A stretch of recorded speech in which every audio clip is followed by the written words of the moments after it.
Well, good morning, folks. Good morning. Trying to get the maximum bandwidth used today. So I want to kind of like review in short order. Not, I won't be able to spend too much time here. I know usually I say that we go for a marathon, but I don't have the benefit of having all that time today. I've seen a lot of comments and older videos. Newer subscribers are coming to the YouTube channel and they're commenting and they're finding their way here and they want to know what's going on with the 2023 mentorship. What direction are we going? Um, how to best utilize their time and focus. Number one, obviously, being here on Twitter, this is like my way of connection to you real time. So if I'm going to be doing anything live like this, you'll know about it. If I'm going to be doing a live session or a change in the schedule of the live session, you would know it by here too. Um, I'm a little chatty still because we haven't started officially the mentorship, which is February 7th. Once that happens, this Twitter will only be notifying you to something about the markets. I won't be using it to chat. I won't have time for it really. Um, so I just want you to know that if you want to keep the notifications off until February 7th, that'll probably save you some sanity because your phone will probably be just ching, ching, ching, ching every time I make a tweet, which isn't really all that essential. Nothing I've put out thus far is really time sensitive. But February 7th going forward, anything that I post is going to be pertinent to a market condition, something that I have prompted you in a live session or commentary on my YouTube channel because they will be a daily thing. So, and it'll incorporate Forex. One of the questions I got, well, I'll be covering crypto. I'm not a crypto trader. I don't really have an interest in crypto. So, not to hurt anyone's feelings or try to upset anyone, I never promised that. So, my main focus is going to be on index futures. That specifically is E-mini S&P and or the mini NASDAQ futures contract. The commentary daily on my YouTube channel will include the dollar index, euro dollar, and pound dollar. If there's something that I like, if okay, this is a big if. If I want to be a deviant, I might mention gold, I might mention crude oil, and or another forex pair. If there's something that draws my attention to it, so hopefully that kind of like gives you an idea where we're at.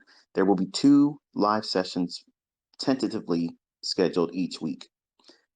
Why do I say tentatively? Because I may have a schedule change. I may meet my entire weekly expectation in one trading session in front of you where this is what I was looking for the week. It's done.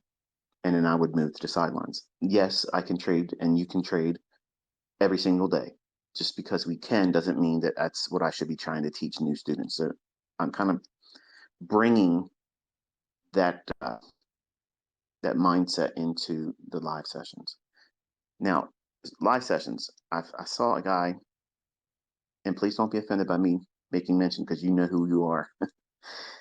One of the followers on this Twitter channel mentioned that they're ready. They have a small funded account ready to follow me on my live sessions. And that is what you should not be doing. Okay, because that communicated to me, and I may be misreading it, but here's what I don't want you to think, and I don't want you to do this. And this is not some kind of code word, follow ICT, do this as a trade signal. Okay. If you're going to be in my live sessions, and if you're in there trying to press the button and do trades, you are not going to be learning properly.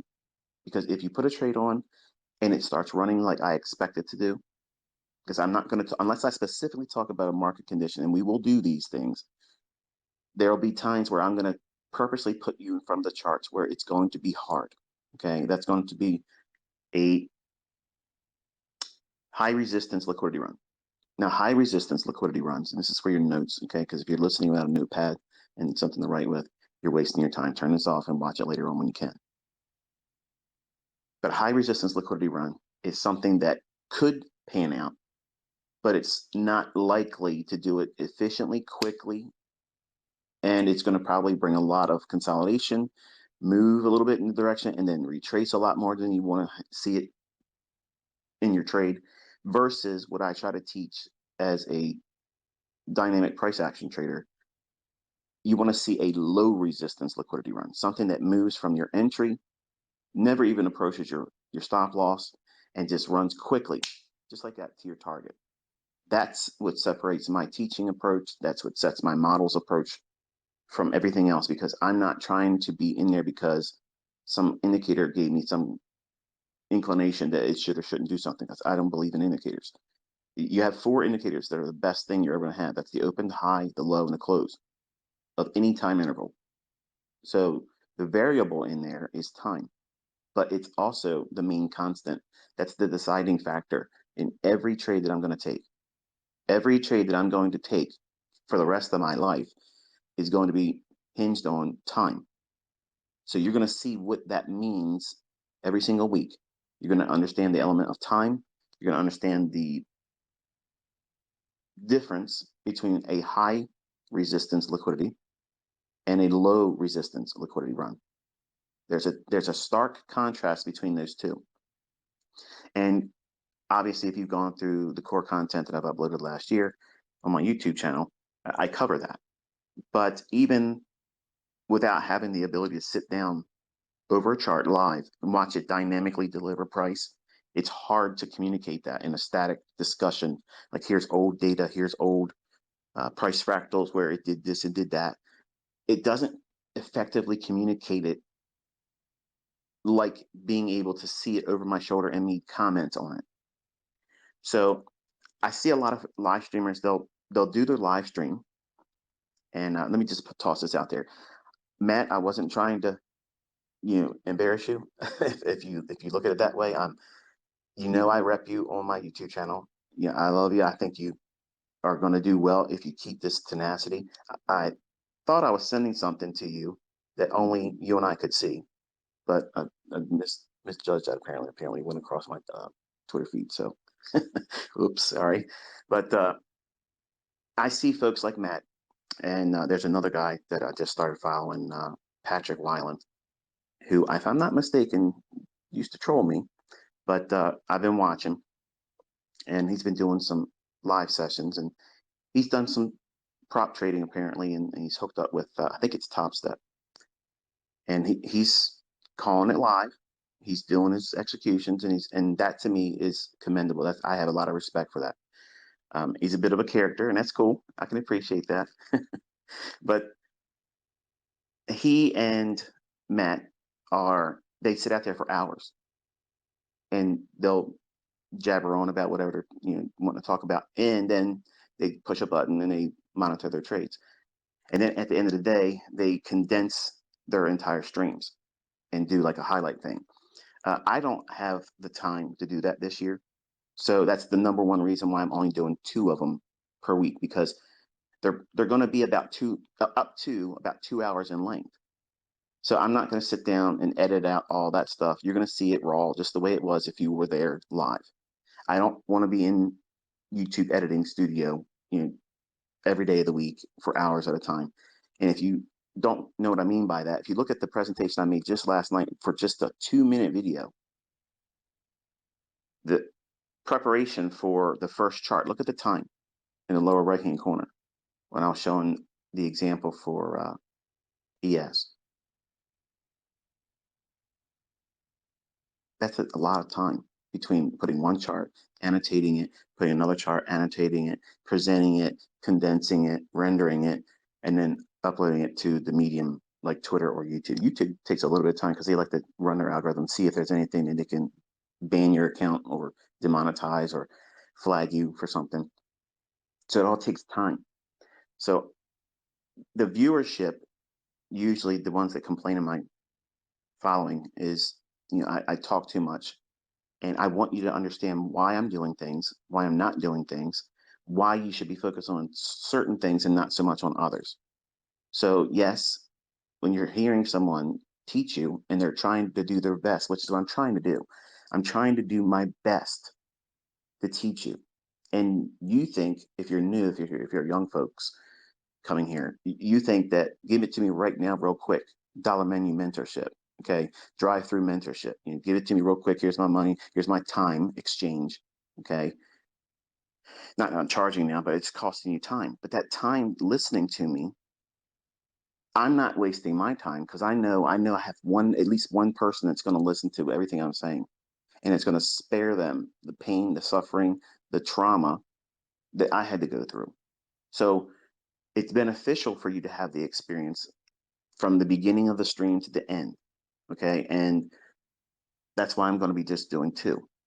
So if I find an opportunity that I outline for the week, and you'll pretty much expect it because we're doing daily commentary as well. So it shouldn't be things that fly out of nowhere, like, oh, where did you get that from? Okay. So hopefully it'll provide a little bit more context as to what it is you should be doing each day, and then how much time you're really not doing anything, which unfortunately feels like the thing that you should be avoiding. You feel like you should be doing something all the time.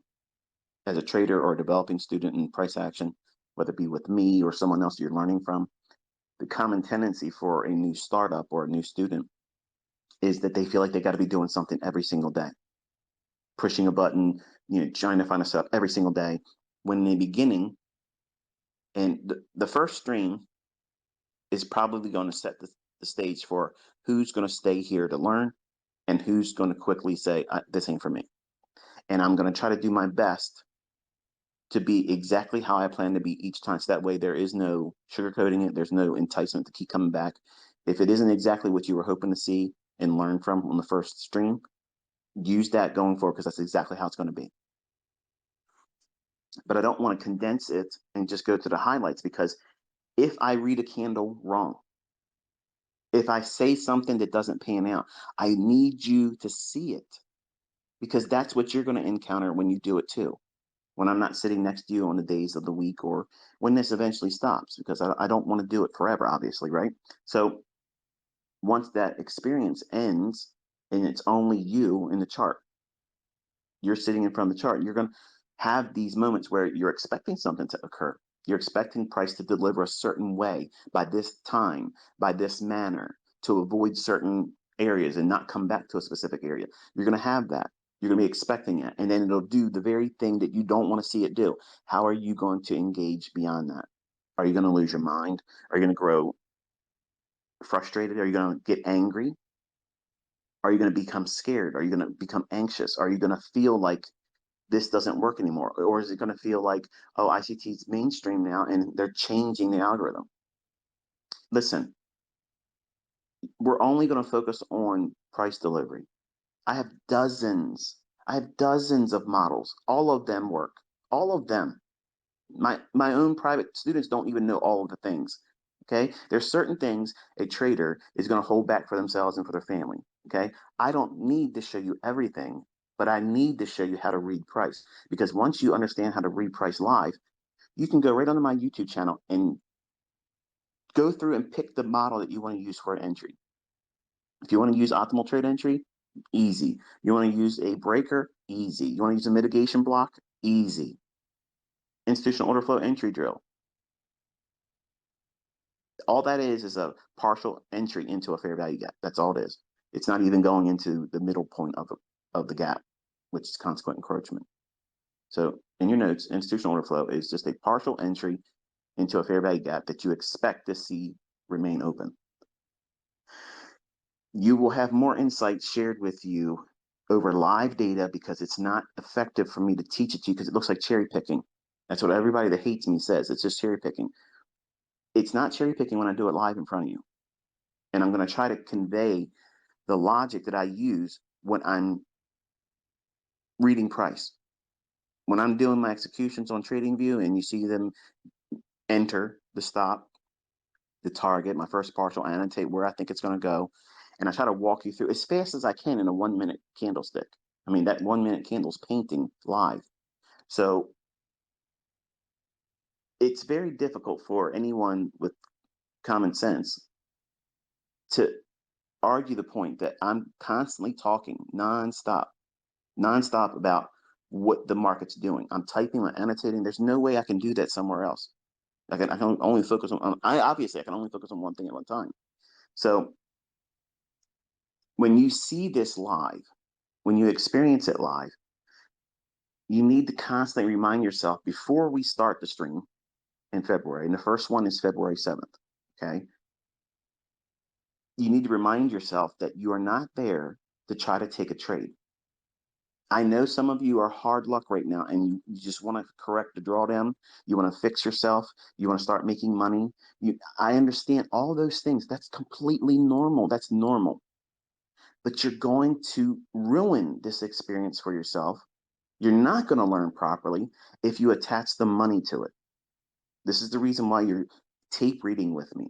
You're going to see, I'm not going to push the button in front of you. I'm going to outline, this is where the market is right now. It should not go down to this level. It should go to this level next. Do you see the difference there?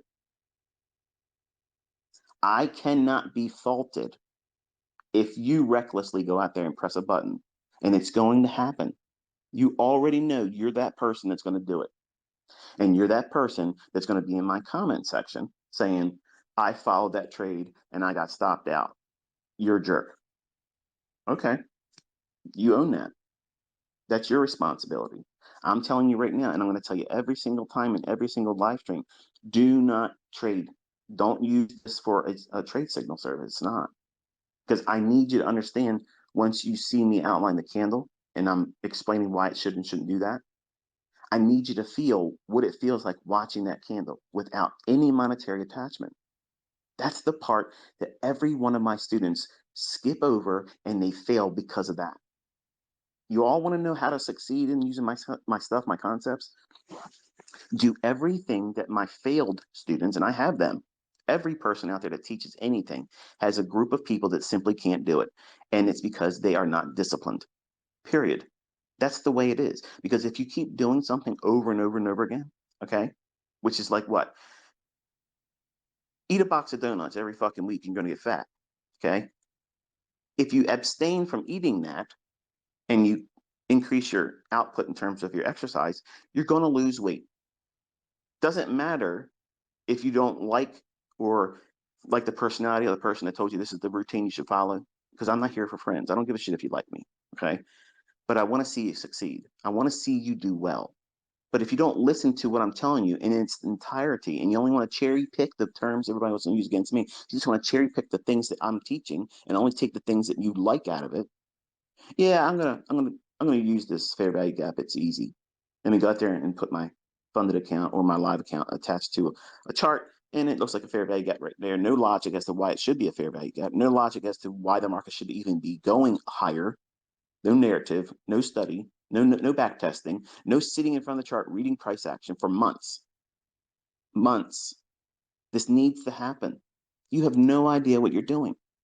And you think going out there pushing a button because I'm talking over top of it is going to be this magic recipe for you to make money. No, you have no idea the level of anxiety you're going to feel, because here's what's going to happen. I'm not aware that you're in your trade. I'm going to be obviously aware that some of you are going to do it foolishly. Not that I'm trying to hurt you. I would never purposely try to put anybody watching my stream in the wrong side of the marketplace. That's not my intent here. But I'm being responsible in the most upfront manner I can. If you are trying to learn from me, and if you really want to be independent and independent in your thinking about how you should engage the marketplace, this is the absolute best way to do it, folks. And I swear to God Almighty, I wish I could convey it much harder than this. I don't know how to articulate it more than that. I want you to do it the right way. And I have paid students that don't want to fucking listen. From 2016, they still didn't do this part yet. They still didn't do this part. And it just takes a couple months to do it. But distractions, lack of discipline, personal schedules, personal character flaws, stubbornness, all those things are contributing factors. Fear of doing it wrong. For some reason, y'all think that, pushing a button with a live account because you think it might do something, and if you get it right, it'll ease the pain of the scary feeling of what happens if I get it wrong. So you focus more on, if I get it right and I make money, wow, it's going to be awesome. If you're trying to learn like that, you're doing it incorrectly. because you're making every transaction with these charts a monetary success or failure when you don't know how to trade. So the only thing that's establishing is fear of failure. That's what you're going to, that's exactly what that does. How do you, if you just simply look at the comment section of the videos and the Twitter spaces and the Twitter posts that I make, the main psychological barrier that people constantly bring up is how does a trader overcome the fear of it not moving the way they want it to do it? And here's how you have to get over this. You have to watch day after day, week after week, month after month, how you read price. When you see me outline the price action, as we come to a PD array, okay, something that would be utilized for a setup, okay, a an entry model, okay, or a multiplier, the thing that makes your trade uniquely yours. I'm going to read them out to you live as the market's panning out and printing price. I want you to remember that you are not being invited to take a trade on that. I want you to study it. And the one that makes the most sense to you, the one that you can see easily outlined as I'm explaining it, you're going to feel like, oh, I don't understand that mitigation block. I would never use that. But some of you will say, you know what? That's the very damn thing I've been looking for. That makes perfect sense to me. And all of you could be using a different PD array that may exist in that price run, have different results, enter at a different time, and still be profitable. It sounds like it can't be like that, but it's absolutely just like that. And seeing it live, watching me outline every single 1 minute and 5 minute candlestick is the only way that's going to happen, because you're not doing it yourself. You're watching videos that's something I've already done or lecturing about from years ago, which is fine. There's nothing wrong with that. But you're not learning how to read the tape. You have to know what that feels like watching it. And when I do get it wrong, and it's going to happen because I'm looking at the smallest time frames intraday. So there's a lot of fluctuations, a lot of things that can change. And you're going to see that that won't make any difference at all. So you'll see, okay, this is what we're expecting to see pan out. This is the delivery and price we're expecting to see. And then it doesn't do that. I want you to log that experience and feel what it felt like without any money attached to it. Then you can go back objectively after the stream in your own private time, sometime during that week, but you definitely want to have it before Sunday the new week begins, because you want to be able to reflect on what it felt like seeing it. How did that whole bit of business and price action fit inside the entire weekly range? And that's going to start communicating to you where your focus is going to be as a trader using my content, or if you're just wanting to use what you already make money with. I promise what I'm going to show you is going to help you make better money, more consistent setups, and you'll avoid losing more often. I wish the folks that would have a opposition to me would just sit down with us, maybe in private. Okay, maybe don't even talk about anything negative about me. If you feel that way, just in private, prove to yourself that this can or cannot increase your understanding. That's all. Because I promise you, if you submit yourself to this, it's going to open your eyes up to how price really works, how it really books, why it breathes higher and lower like a living organism. It's not static. It's not stilted. Like if you click on Trading View and you look at a market replay, you watch those candles paint on market replay and Trading View, it feels wooden. It doesn't feel animated. It feels stunted. It doesn't feel organic.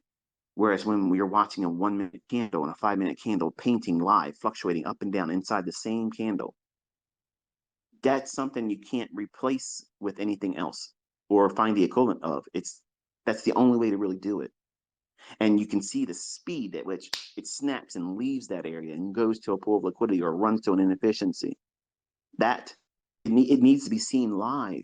Whether you record your screen while you're at work or school or sleeping, it matters not. You need to be able to see it as it does it live. So market replay is good to an extent, but that's it. And I mentioned yesterday on Twitter, one of my followers sent me an email saying, "Hey, look, TradingView added executions to market replay," and I was like, "Oh, I wish they wouldn't have done that. I wish they wouldn't have done that," because I was concerned that everybody that's going to watch my old videos are going to be like, "Oh, that's what he," because they still do it. Well, they were doing it then. They say, "Oh, he's using market replay." No, no. So even though I'm disappointed in the way that they added executions, I'm glad the way they did it distinguishes live executions. And what I mean by that, I I put on trades live with live data, executing live feed on the ES and the NASDAQ. Okay, that's undeniable. When you watch me toggle the executions, the arrows, and show you the annotations where it shows you where you bought, where you sold, how many contracts and such, it puts the candle and the highlight of the arrow. If you buy it, there's a little arrow underneath it showing you that's the candle, and then the annotation tells you the actual price in that candle. My execution was based on where it was executed on. When you look at the market replay on TradingView, you can do an execution on market replay and the arrow looks a little wonky, which is fine. I don't like it personally, but at least it looks different from that of a live execution. Okay, even if you're using a paper trading account. If you have your broker attached to that trading platform, TradingView, your arrow is going to look different from the one that they use for market replay. At least it looks different for me. It looks a little jagged, like you'll see what I mean if you just look at it. But when you're done and you turn off that market replay, you can't call those old executions back up. When you do a right click on the chart and go to executions and show executions, annotations, or whatever it is, or descriptions, or I'm not sure what it is, but it tells you the actual prices, you can't recall them because it's a market replay. So I'm satisfied in that regard, because when I first saw the email and I was like, oh no, there's going to be all kinds of people out there faking it now. So if they ever show you executions and such, make sure that you ask them to toggle their executions on and off in their recordings. Because to me, that'll tell you if they did it with a live execution or not, because that's the only way you can do it right now. Okay. So I just tossed that in there just for community's sake. That way you all can see that what I'm showing you, that's real. Everything else now can be slightly skewed, but also look at the full screen. If they're zoomed in and they're trying to hide the fact that that market replay arrow exists in the top of the chart, okay, that's a red flag there too. So, and again, if someone can do it, they're going to gladly show you. There's no reason why they wouldn't show it to you. I mean, I show you the executions, I show you the arrows, I show you the beginning of the trade, the end of the trade, and that's what you want. If you're going to learn from somebody or just follow someone because they want to share their executions, there's nothing wrong with that. But just make sure what you're learning and who you're learning from and who they're showcasing through specific trade executions, they're valid. They're not something that's, oh, this is a market replay. You knew that candle was going to create that fair value gap. You knew. See, I don't have that. I'm at the hard right edge. And you're going to see that. You're going to walk into that jungle on the right edge of the chart on the live sessions with me beginning on February 7th. And it's exciting. Like, it's exciting because I want you to see what it feels like to really focus in on what the market's likely to do right now. Where's it going next? You want to learn how to do bias and figure out where the market's going to go? This is how you do it. This is exactly how I've taught my students to learn how to do this, because it needs to be taken from experience. No book that I can write or anyone else can write is going to teach you effectively how to develop the bias, the narrative, knowing how you, not everybody, you, the person listening to this right now, how are you going to trade? How is it that you're going to go into the marketplace and look for a specific setup? When are you going to be trading? Are you going to trade at 8:30? Are you going to trade at 9:30? Are you going to try to find a setup before 8:30 because you have to be at work? Are you going to be trading in the London session because you can't be in front of the charts or have access to the charts during the New York session? See, all those factors are going to weigh heavily. And no, I'm not doing live streams on London. Okay, I've stopped staying up overnight with London, and I sleep if I can sleep during that time. Obviously, you can see sometimes I'll have periods of insomnia, and I might post overnight on Twitter or something to that effect. But I'm not trying to dilute your attention. Everything that I'm going to teach you using the 8:30 to 10:30 2-hour window, that's the length of our live sessions. We may or may not have anything to do collectively until 9:30, but I want you to see what it feels like to be in there watching those candles, referencing levels that I'm trying to draw your attention to. And then you'll see, oh, this is what he means when he talked about that stuff in those old videos that you have to go through, back test, walk forward, tape reading. That's not demo trading. That's not paper trading. There's a space in your study and your development that has to incorporate what I'm going to force you to do. And yes, it's going to be boring. In the beginning, it's going to feel like, what am I doing here? Like anything at all worth doing, there's beginning stages that you have to go through. This can't be discounted. It can't be shunned and expect to get blue ribbon results. If you want to be highly proficient, you want to be highly precise about your entries, your executions, your management, your trade management. You want to know where to place a stop loss? You're going to learn that by doing this with me. You're going to understand why the market is not likely to go to a specific level. So therefore, you can trust placing your stop there because it makes most sense monetarily based on the percentage of risk that you're willing to assume. And technically, it shouldn't go there. And if it does go there, you want to be the fuck out of there because it's going to turn on you and go much harder than you would want to be in. Any kind of retracement or reversal, you don't want to be subjecting yourself to that risk. Stop placement. That's why 90% of live streamers don't put a stop loss because they don't know where to put a stop loss because they're afraid to lose. That communicates, okay, that communicates to me they have no idea what they're doing. And I want you to learn how to do this. And I know some of you are listening to this right now, and you may not like me. That's fine. I'm not here for friends, I said. But I'm going to show you how you can put a stop loss in. And you don't have to worry about putting it an ultra small stop loss. Okay, that's not important. Knowing where the market is right now, where is it not likely to go? That's the first mindset that you should have. Once you've arrived at where the draw on liquidity is, where it's going to reach for, that's the number one deciding factor of a profitable trader. Because if you don't know where it's going, it matters not where your stop loss is.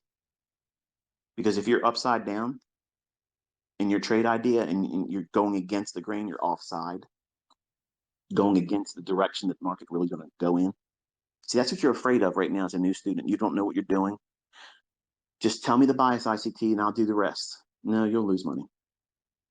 You'll lose money because you'll go in, you won't hold the trade properly. You won't use a stop loss, but you'll see a little tiny little fluctuation and you'll think it's reversing on you and you'll collapse the trade. And then it'll run in the direction that I said it would go. And then you're going to chase it, moves too much. And same thing. Oh no, it's going back down into a natural small little retracement, institutional order flow, maybe a fair value gap. And that feeling of when price is retracing into something like that, when you hear me talk about, okay, this is what it should do, and you want to let this happen, it's completely normal. It's a boring conversation we're going to be having over the chart.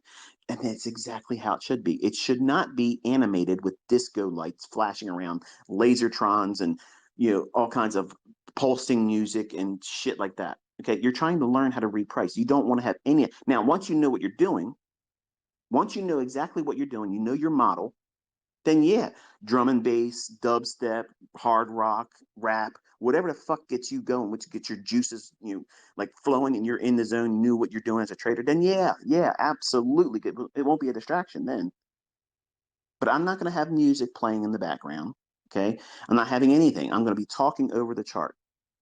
And if you're bored by that, get the fuck out of here. Okay. Because you're not going to learn how to make money. You will not learn how to do this properly. But if you want to learn how to make money, you want to go in like I'm showing you, my executions are laser pinpoint accurate. Bam, I'm on that low candle. Bam, I'm getting out in the partials on the high fucking candle. Over and over and over and over and over again. Smacking these other motherfuckers out there pretending they know how to do something silly. You're going to have that same skill set, but you got to walk with me. We even entered into the jungle yet, and some of you already are doubting. You're looking at shit that has nothing to do with your development right now at this stage in your development. You're worried about things that are not important. I'm going to walk you through exactly how I took one-on-one mentorship students back in the 90s. This is exactly what I did with them. But they only got it for 1 week. I'm giving you this year because you need to see seasonal tendencies. You want to see the impact of that, quarterly shifts.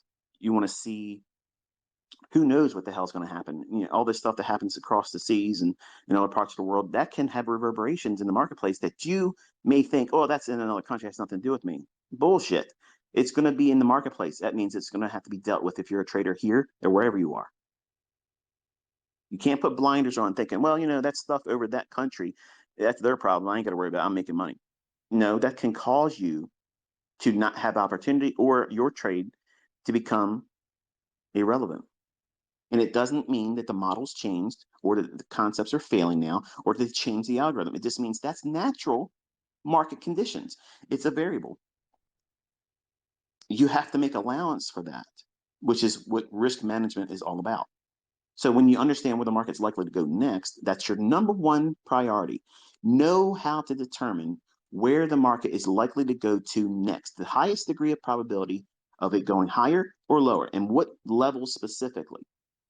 And knowing that if there is enough range between where the market is trading at the time when you determine where the next draw on liquidity is it going up? Okay. Where's it going up to? Likely. Now, if there is a 20 handle or 20 point movement between market price and where you think it's going to go up to, that gives you a really good opportunity to get your 5 handles. But why can't I go for 20? You can once you know how to trade. But right now, I'm trying to give you a very easy, low-hanging fruit objective to strive for a consistent opportunity to do each time. And then in the beginning, as we walk through in these live sessions, we're only going to be looking for those 5 handles. And then once we're done with that, I'm going to say, okay, now we just watch price. That part of the exercise, that's the part that everybody learns the most from, but it won't feel like you're learning anything. It's going to feel like, but I missed that move. You don't know in the beginning. You don't know what it feels like to be in a correct move consistently. So how are you going to complain? See, that's what I'm trying to tell you. I've dealt with so many of these 20-year-olds, okay, in the last 2-3 years. They're impatient. They want dollar mentorship, have it my way mentorship, Burger King mentorship.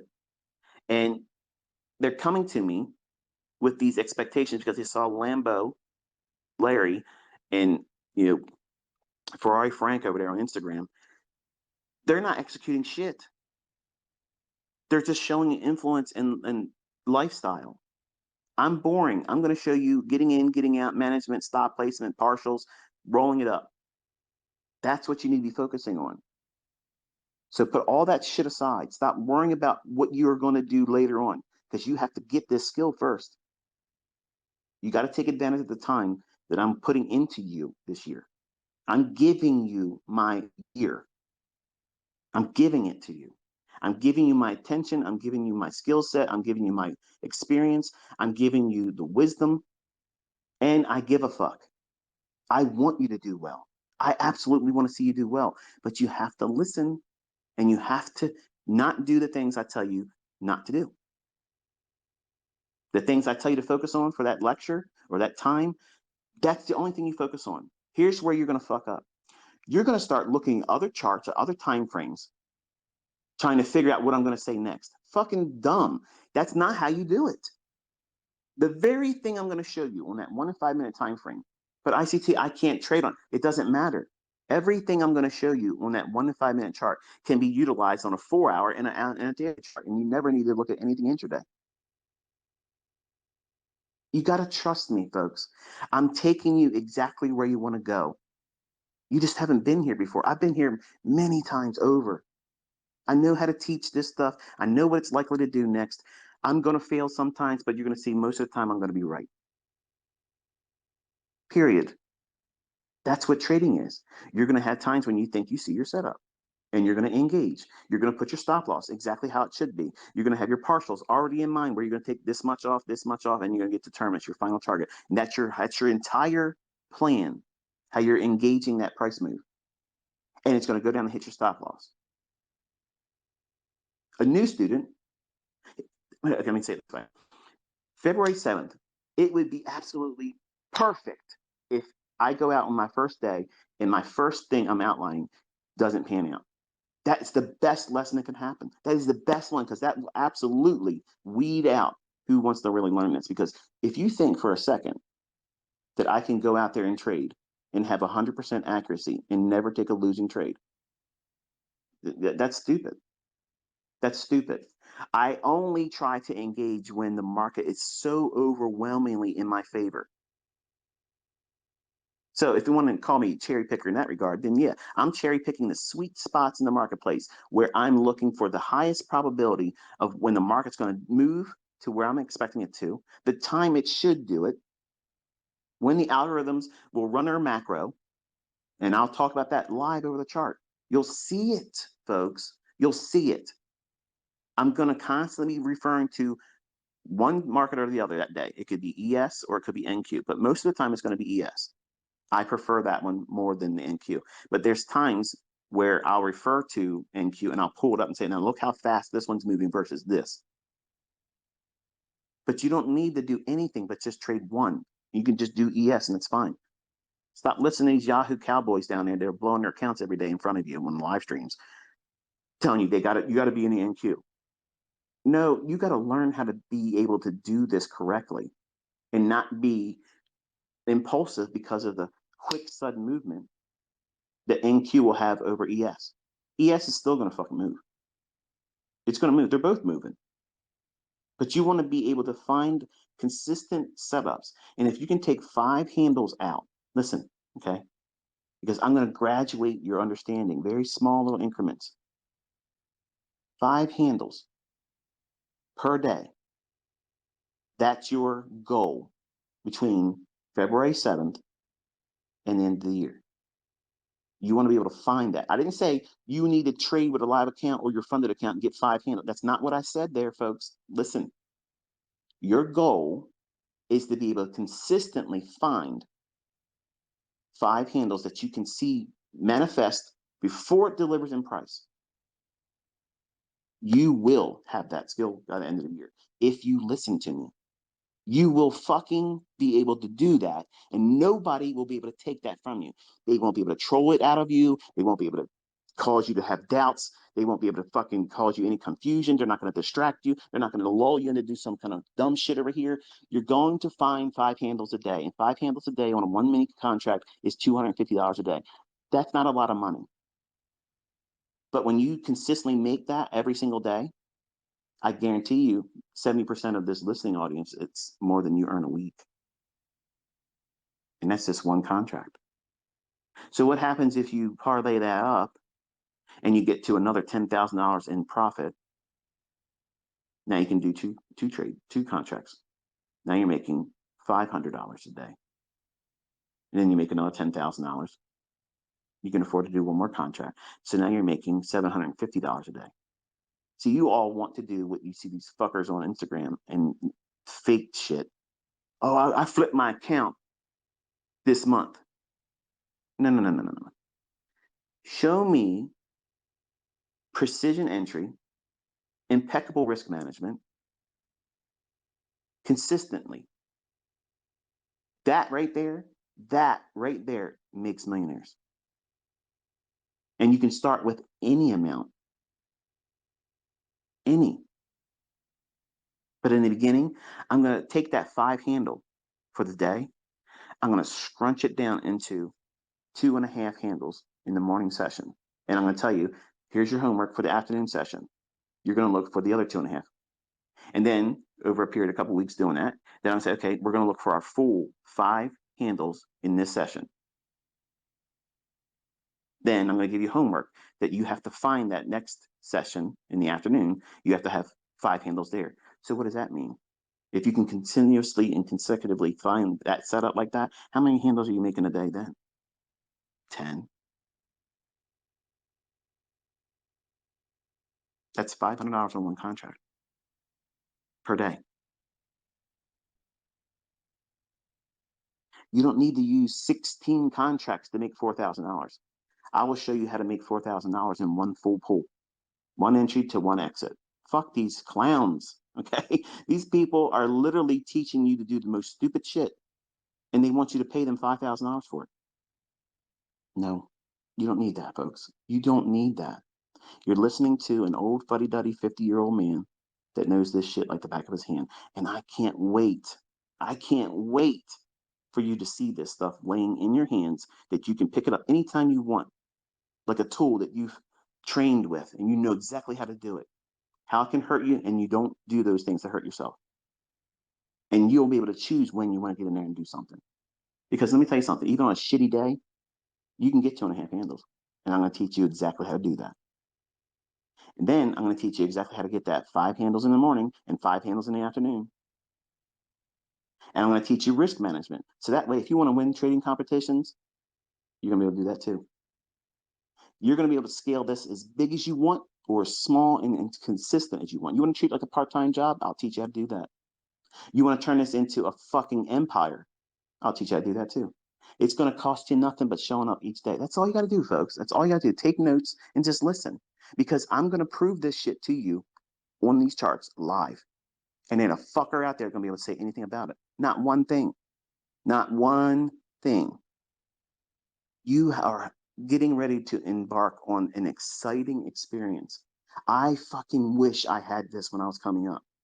Like, I wish I had this. And I'm doing everything I can, and I'm planning all the exercises and everything that I'm going to put you through exactly how I wish, knowing what I know now, looking back at my 20-year-old self. The perfect mentor, the perfect guy to listen to and learn from would be able to do what I'm about to do.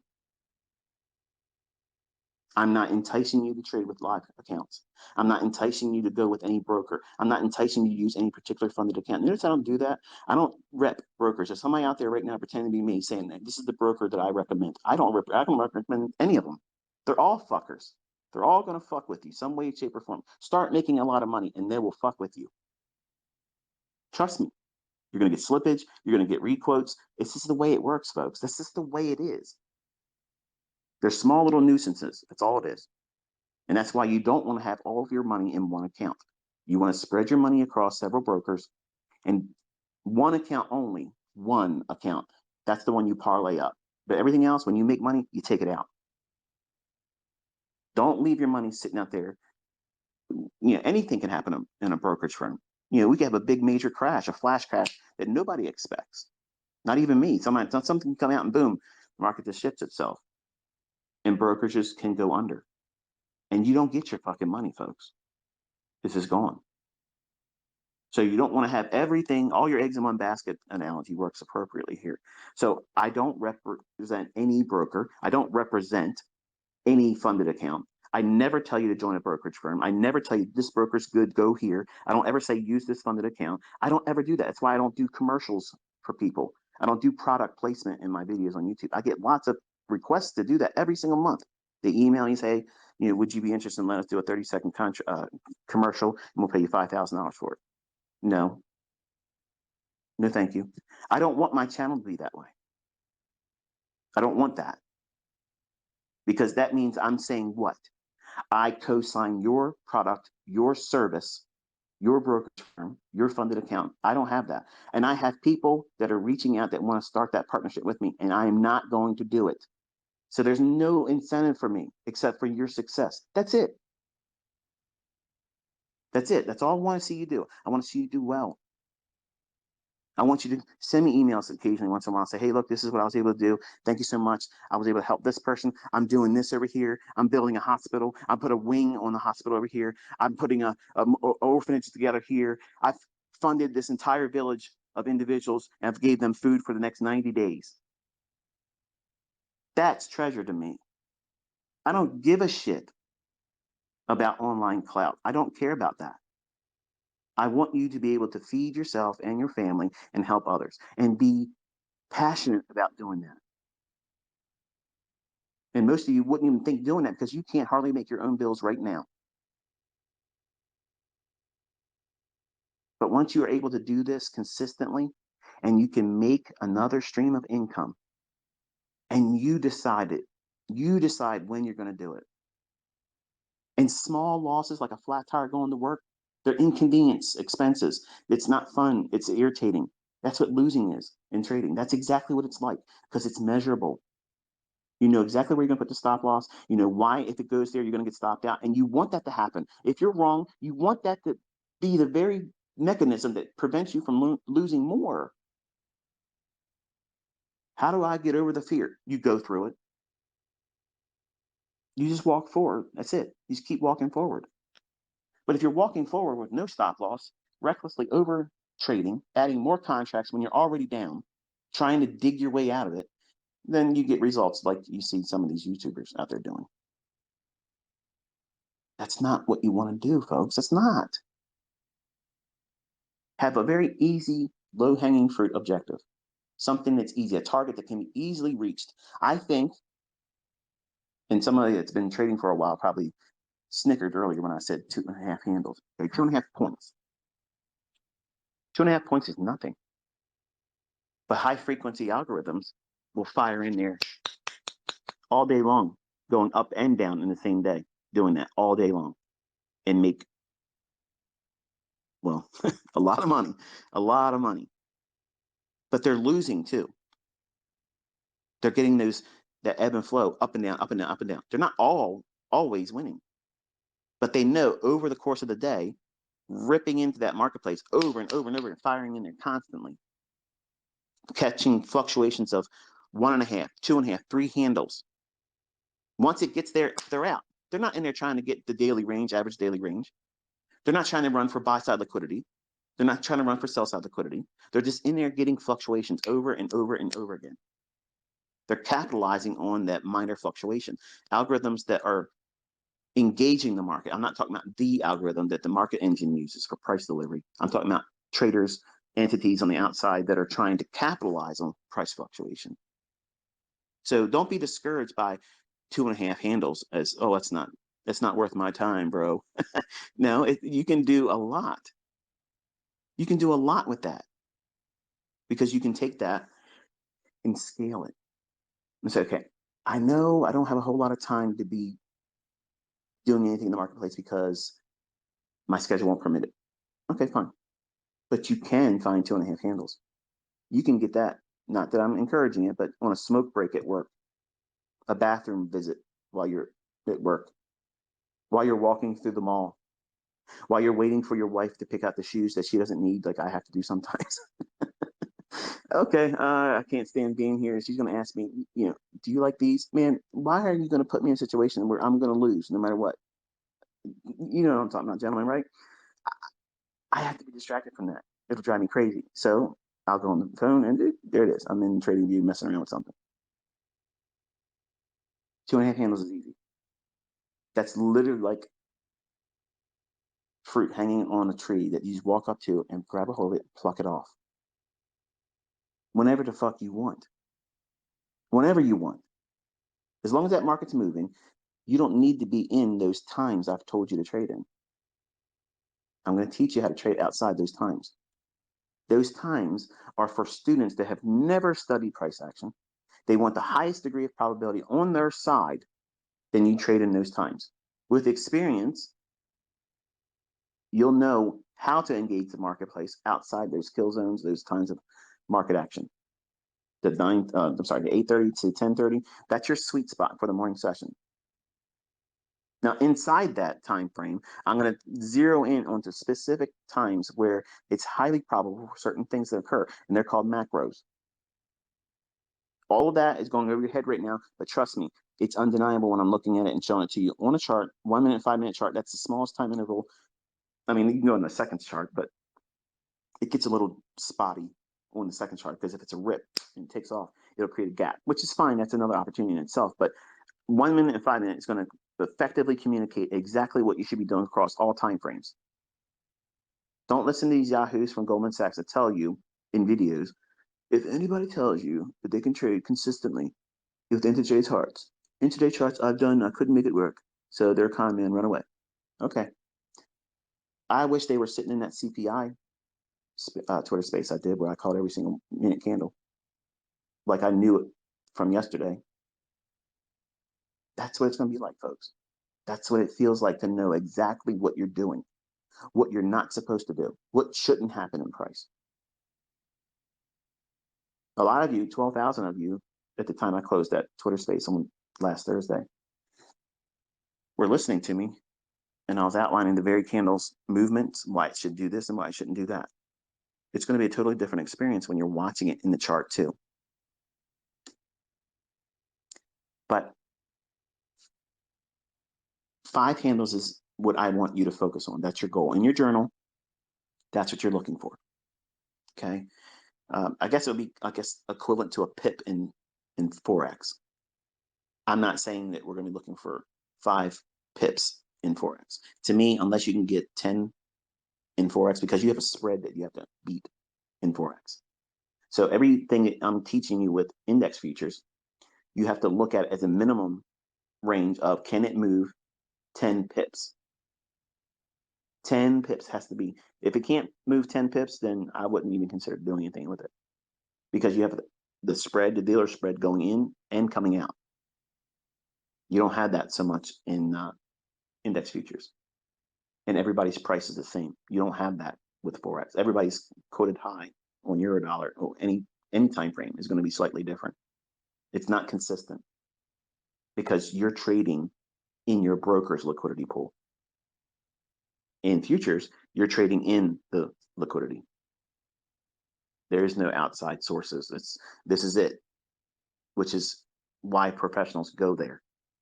That's why large firms execute in those markets, because they're not going to have the same funny money games that Forex has and crypto has. Okay. Let me check my notes real quick here. So by looking at having a very small window of expectation on what you should be trying to pull out of the marketplace, that being 5 handles. If we go through this process and you take 3 months and you can't get 5 handles, but you can show a record of you doing consistently 3 to 4 handles each time you do it. You're not there at 5 handles, but you're able to go in there, see when it's going to likely move in one direction or the other, and you can time it with a small time frame. Because if you can time it with a small time frame, you can time it with a larger time frame. The larger time frame just takes more time to deliver it, but it's the same thing because price is fractal. It's the same things that are occurring on these small 1 minute, 5 minute charts are occurring on weekly and monthly charts. It just takes a whole lot more time. I don't have the patience for that. Some of you might have the patience for that. You may have the predisposition to do, hey, I can do a trade on a weekly chart. I don't want to go anything lower than a weekly chart. I don't know how anybody could do that, because that's an incredible amount of patience. I don't have that much patience. I can change my mind very quickly. I can have something distract me and take me out of a train of thought, and it takes me time to get back in sync. So if I'm a trader that requires just daily candles, and I get a news report or something happens and we break out into some kind of conflict in another country, or a scandemic breaks out again, something to that effect, all that stuff's going to take my attention and dilute it from what I'm trying to do in the marketplace, and I won't be able to focus. So because I am obsessively compulsive and I'm bipolar, I'm wrestling a lot of mental baggage. okay, that I can't fix. I'm hardwired this way. I can't fix it. So I found where I can engage, where it gives me plenty of opportunity. Even if I lose my focus, someone distracts me, um, my children distract me, I'm late to my charts because of something. I have to eat something, or I have to, you know, relieve myself. We're all human beings. Something has you away from the charts and you can't be there. Okay, that's fine. A 1 in 5 minute chart puts me right back in sync with things, and I can find another setup. Every single 60-minute candle has an opportunity for you to trade that 2022 model. What? Yeah. During those times, I've taught you to focus on, not every hour, during those hours of 8:30 to 9:30 to 10:30. Every hour candle, if you strip that down to 15-second candles, that 2022 model exists there. What? Yeah. There's a, what was there was a children's movie my youngest son drove us to a couple years ago. Dr. Seuss. Something, the fact that like there was this elephant or whatever, at least it looked like an elephant, and they lived in this world or whatever, and he heard somebody talking, or these little characters talking in this flower or something. The memory is vague, but I remember when they zoomed into this world, it was a whole lot of things going on inside there where it's microscopic. Well, if you're looking at an hourly candle, and imagine that you had a microscope and you drilled down into that 1 hour candle and how much movement took place inside that 1 hour candle, and you look at it through the lens of a 15-second chart, that 2022 model is there every single hour. The fluctuations are not going to be monumental, but that same thing can be programmed and coded as an algorithm that fires just like that autonomously. Your perception of price is so heavily taken out of focus with the books, the logic that people teach you, that don't know how a price is really going to book. They have no idea where it's likely to go next. And the evidence is how they're trading.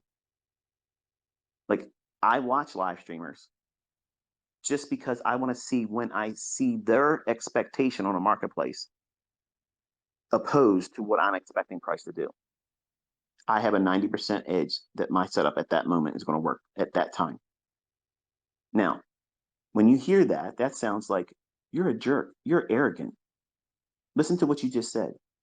You're shitting on all these live streamers. No, I'm not. I didn't say one live streamer. I didn't specifically name anybody. There's 7 of them that I follow. A couple of them are just very inconsistent.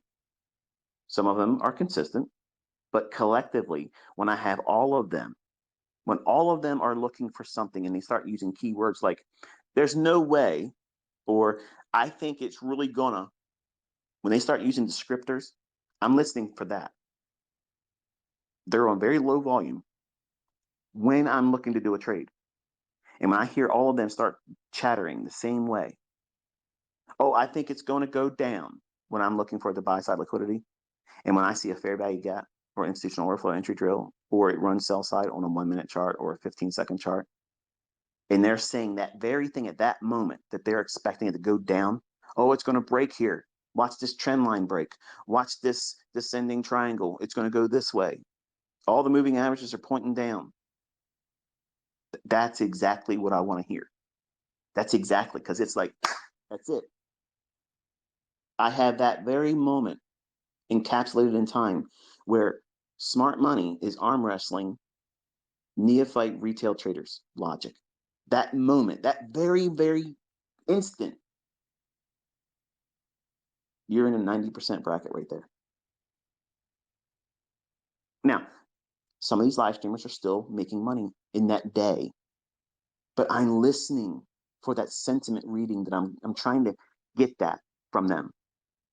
I'm not in their live streams shitting on them. I'm not talking about them. I'm not trolling them. I'm not doing any of that. And most of the time, they're not even aware that I'm here. but I'm listening. I want to hear their descriptive tone say they are committed to this going one direction or the other. And I'm waiting for that to occur when I'm looking for my market move. And if I have a PD array right there at the time and I hear that, I don't smile, I don't smirk. I just know that okay, I have now retail sentiment telling me exactly what I want to see as an opposing view. And because I trade with smart money logic and concepts, that arm wrestling match between someone that reads retail books and is reacting to price versus I'm sitting and waiting. I'm waiting. I'm waiting for something to occur in the market, in price.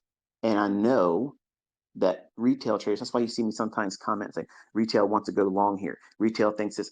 That's the very time I'm hearing, if you see it ever in my live recordings or I'm annotating the chart while I'm in the trade or we're about to move a stop or take partials or whatever, I'm listening to that. And that's why I'm prompting it in the chart because I'm getting feedback from live streamers that are telling me that that's what they see. And when they lose and it goes the other direction, the more disgruntled or the faster they feel like, oh no, or oh, they sound like they're surprised, the better the trade is. So I know I'm going to run to my buy side or my next partial rather quickly at that time. And you'll see me say what? I want to see speed and distance. Oops, ICT just let the cat out of the bag. That's what I'm doing. I'm listening to retail traders literally tell me the opposing side, real time, real time. And that gives me the juice with my own concepts, knowing that, okay, this is going to really deliver nice. But in all actuality, it's occurring all the time. If you don't believe me, look at some of the posts I've done where I've done my executions, and you'll see students say, I got stopped out there. I thought it was going to go the other direction. How did you figure out that that was a long, or why'd you go short there? I was trying to do the opposite. So even in that capacity, you can see that it is a phenomenon there. So I absolutely love the fact that these, these souls out there are willing to put themselves out in front of the entire world and push a button and share their intelligence or lack thereof, not to be disrespectful, because some of them are streaming before they even learned how to trade. But others are out there being profitable, but I love hearing them become very committed to one side of the marketplace. It doesn't mean just because they start saying, hey, look, it's going to really crash down here or it's going to sink. It's no way it's not going to go down. Just because they say that doesn't mean I'm going in there fading them. That's not what I'm saying here.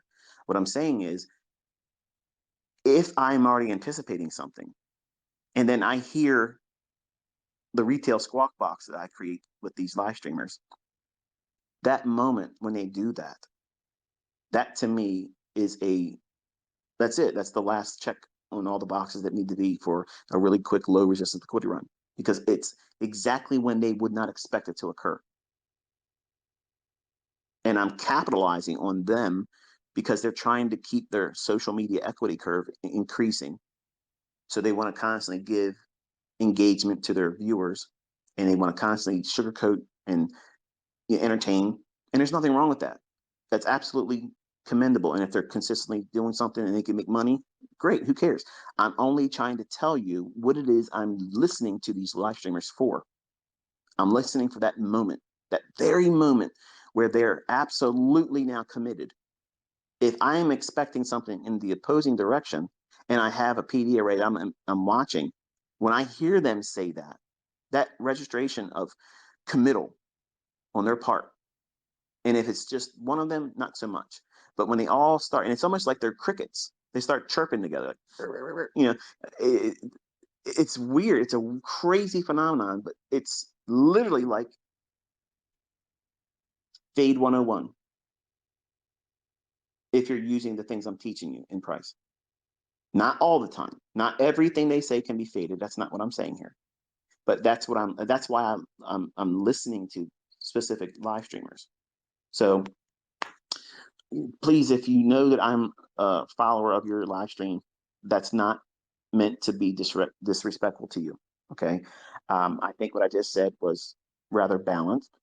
I didn't make anyone sound or imply that any of them were failed traders. I didn't say that at all. I'm just saying for my personal study and an observation and a laboratory experiment, when I teach my sons how to do this, I'm telling them that, look, listen to what they're saying right now. Do you see that? And you see how what I'm showing you is opposed to that. Just sit back and watch what happens. Now, I ain't gonna lie, they're laughing and saying, yeah, how can they not see this? Well, because they're not aware that what we're having this discussion about, they're not privy to it. But I'm privy to their expectation and their bias because they're making it public, right? So I'm capitalizing on that. Much like all the meme stock traders that were in Reddit saying they were going to beat the hedge fund managers. No, you weren't. And you can see their stocks have been smashed. They didn't do what they said they were going to do. Okay, so they used that sentiment reading in Reddit's chat rooms or whatever it is they use. I don't know, I've never been on Reddit before, but I told you all on Twitter. I said, don't touch these stocks because now they have the bait. Everybody thinks they're going to be able to muscle it up. There's a lot of people that's buying it, but why didn't it go to the moon? Because it doesn't work that way, folks. It doesn't work that way. I know it's frustrating because if you're new and you think, oh, it's going to go up to the moon. No, no, it's not. Especially when everybody thinks it's going to go up there, it's not. In passing, real quick, I'll just mention this. I saw a tweet. Some guy sent me a SpongeBob meme. Something how you said Bitcoin to 10,000. I'm not a crypto trader, but I believe once they roll out all the central bank digital currencies, that all of your crypto is going to go to shit. And I'm okay with being wrong. I don't have a horse in the race. I don't care. I don't care about that. Okay. But I wouldn't be buying it and I wouldn't be looking for it to go to 20,000. I wouldn't be looking for it to do anything. It's going to probably be very frustrating. It could stay chopping in here between 22,000 and whatever the low of the most recent low was. It could just bang around in there for a long time. It makes no sense to me. I don't like the asset class, and there's better real markets to trade with precision. So I'm not worried or influenced by anybody that is a fanatic with crypto. Anytime this thing goes up a little bit, you all think it's going to Saturn. Okay, fuck the moon. It's going out of the solar system, and it's unfortunate because that has hurt more people than I think than any asset class in the last 20 years. Like that mindset of it can only do that when that's not true.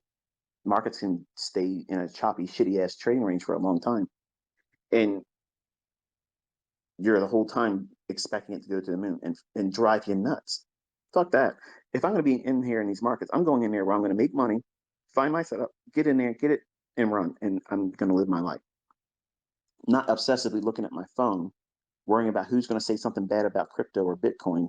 Oh no, FUD, or I don't even fuck that. I think it's FUD. I don't know. I don't know about it. Okay, I just know that segment of Twitter and the trading community are just wild. Like they're just really, really wild. And I wish I could get that same fevered pitch into futures. Could you imagine? It would be so amazing because you would have such a rich sentiment reading because crypto sentiment is perpetual bull. I mean, there's a lot of smart folks out there know that, okay, yeah, it's probably not going to go up because it's going to do this and do that. But by far and large, crypto really is like, it's a circus. And it's carnival. Like, it's absolutely insanity. And unfortunately, a lot of new money, a lot of new traders came into trading through that, expecting it to go to them and expecting it to do really well. And I mentioned, you got to be careful. It's going to go to shit. And look how many times we've had like the FTX stuff. And my own son, he has his shit caught up in a broker he can't get his money out of. Okay, because he didn't listen to good old ICT, his daddy. So it's frustrating. And I know I'm going to be frustrated because some of you are going to do things that you're told not to do. You're going to do things that you were never told to do. And you're probably going to hurt yourself this year. And I want to remind you all, that's your fucking fault. That's your fault. You did that to yourself because there's nobody's ever going to say ICT caused me to lose money because I've always taught in a paper trading account or a demo. And they're in a fucking court anywhere. They're going to say, oh, yeah, this demo trader this demo trade, this concept in a demo trade caused you to lose money. You took the initiative to push a button. And I'm telling you, don't push a fucking button this year. Don't. Don't. Learn how to read price. Learn your own tendencies to be impulsive. That's going to be a painful lesson for you. What's impulsive mean? Gentlemen, you're walking next to your girlfriend or your spouse, significant other. You're walking, and all of a sudden, out the corner of your eye, miss everything, miss thing, dressed to the gills, beautiful, lovely. What's your eye do?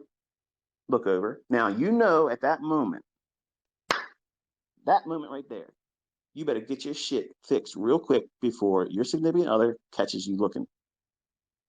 But no, what do? You make sure the coast is clear, then you look back again. And then now you're undressing her.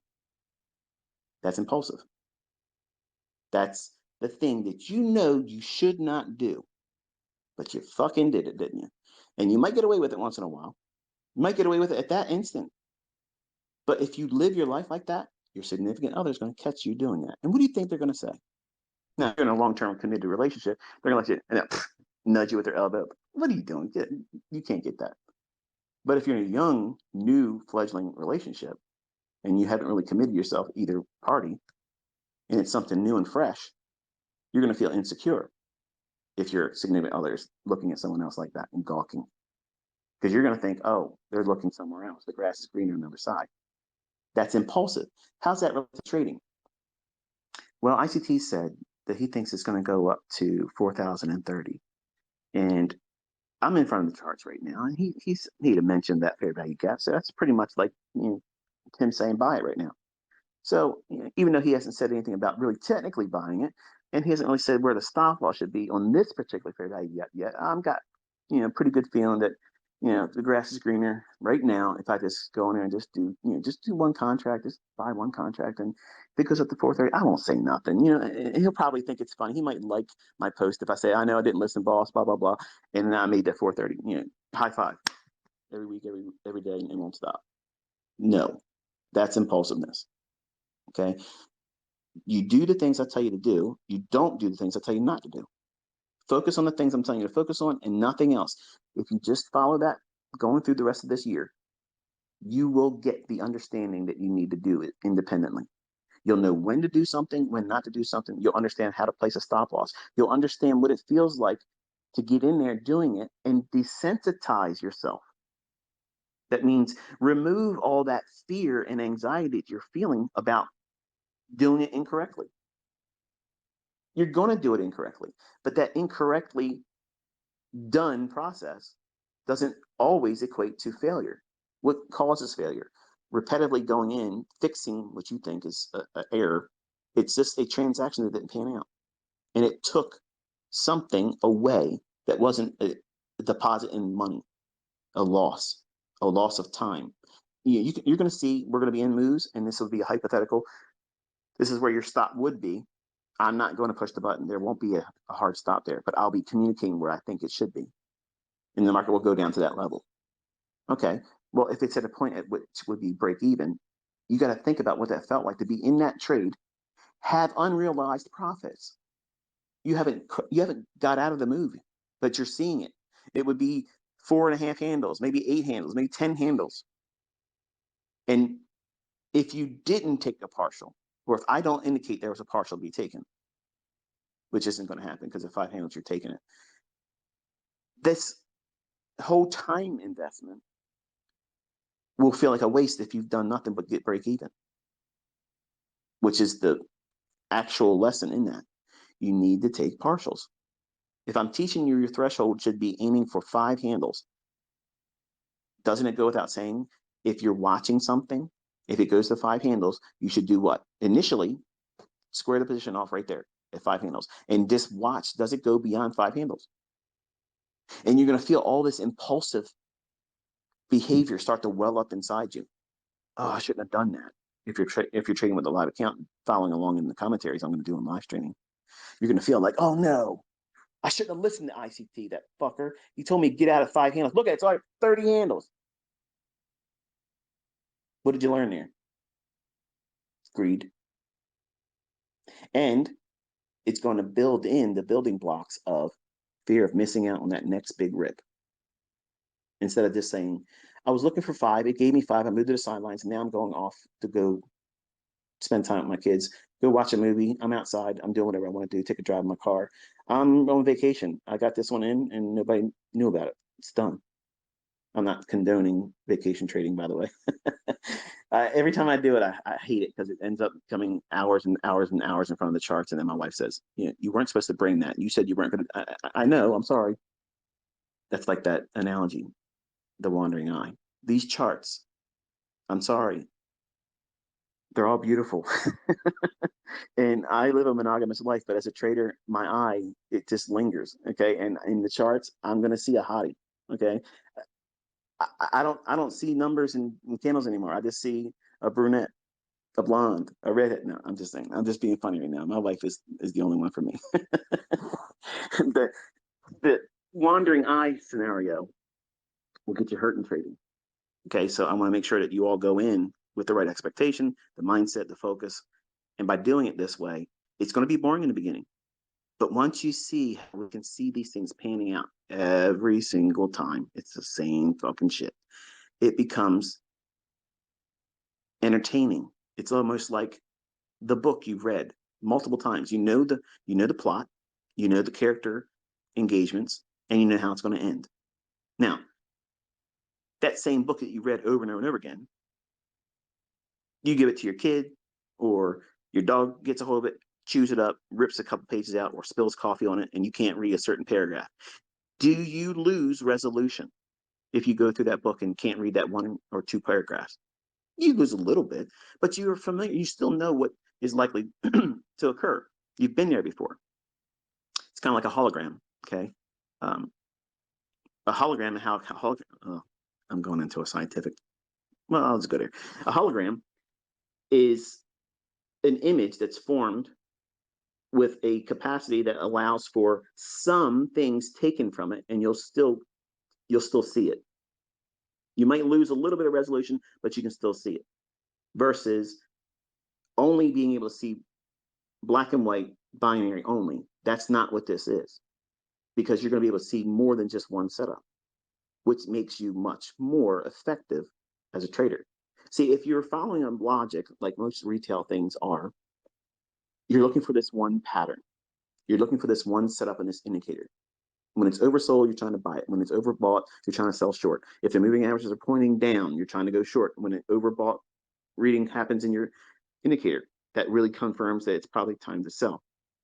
By that logic, once that pans out, and say the market starts to drop a little bit and it leaves the overbought condition, and you're between overbought and oversold, you're in that area where, hey, you're between setups. That was one of the frustrating things I had when I was using retail stuff and fumbling. Only when the market was going parabolically up, I felt that it was working, because I only used a 50-day moving average on the daily chart for my bias. If it was sloping up, I wanted to focus on being long, and then I used an hourly stochastics, slow stochastics, and I looked for type 1 bullish divergence, which is the classic lower low in price and a higher low in stochastics while it's oversold. Once the K and D crossed on the stochastic, that line, once that occurred, then I would go in the next day and I would buy strength at the open. And that's how I was trading. That was it. There was nothing to it more than that. Now, I was teaching people like I had figured out, how to end world hunger. This is to fix everything. And some of my students back from the 90s on America Online are actually still in this community here. Hi, Ray and Steve Michael Garner. The folks that have watched me evolve as a educator and as a mentor know full well the difference between today and how it was when I was just discovering how money can be made. But I can tell you, as a 50-year-old looking back, those instances, I really didn't know anything Like I didn't know anything. And I translated market success on just a whim.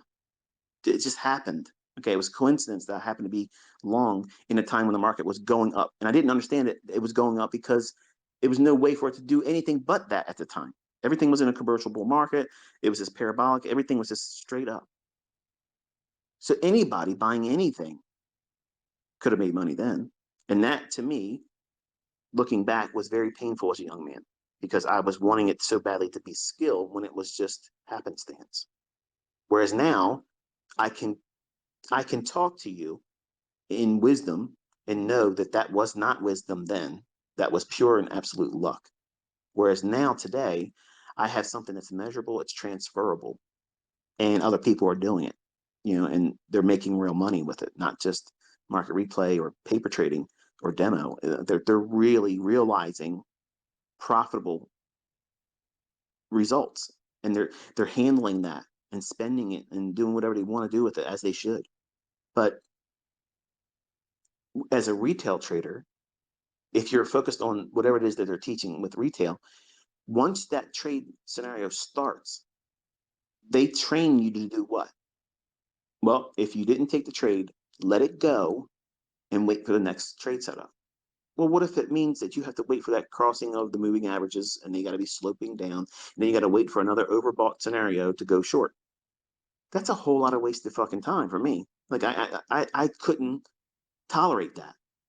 So one of the things that became a transition for me out of retail stuff is that even though if I was thinking that if the market was bearish, whatever market I was trading, and I was using a 50-day moving average to give me my bias, and then on the lower time frames, 4 hour and 1 hour, I would use a 10 and 20 moving average, exponential moving average, and if they were both pointing down and stacking, in other words, they're separating and pointing down both directions. If the daily at a 50-day moving average that was going down too, that to me was a very, very strong bearish bias.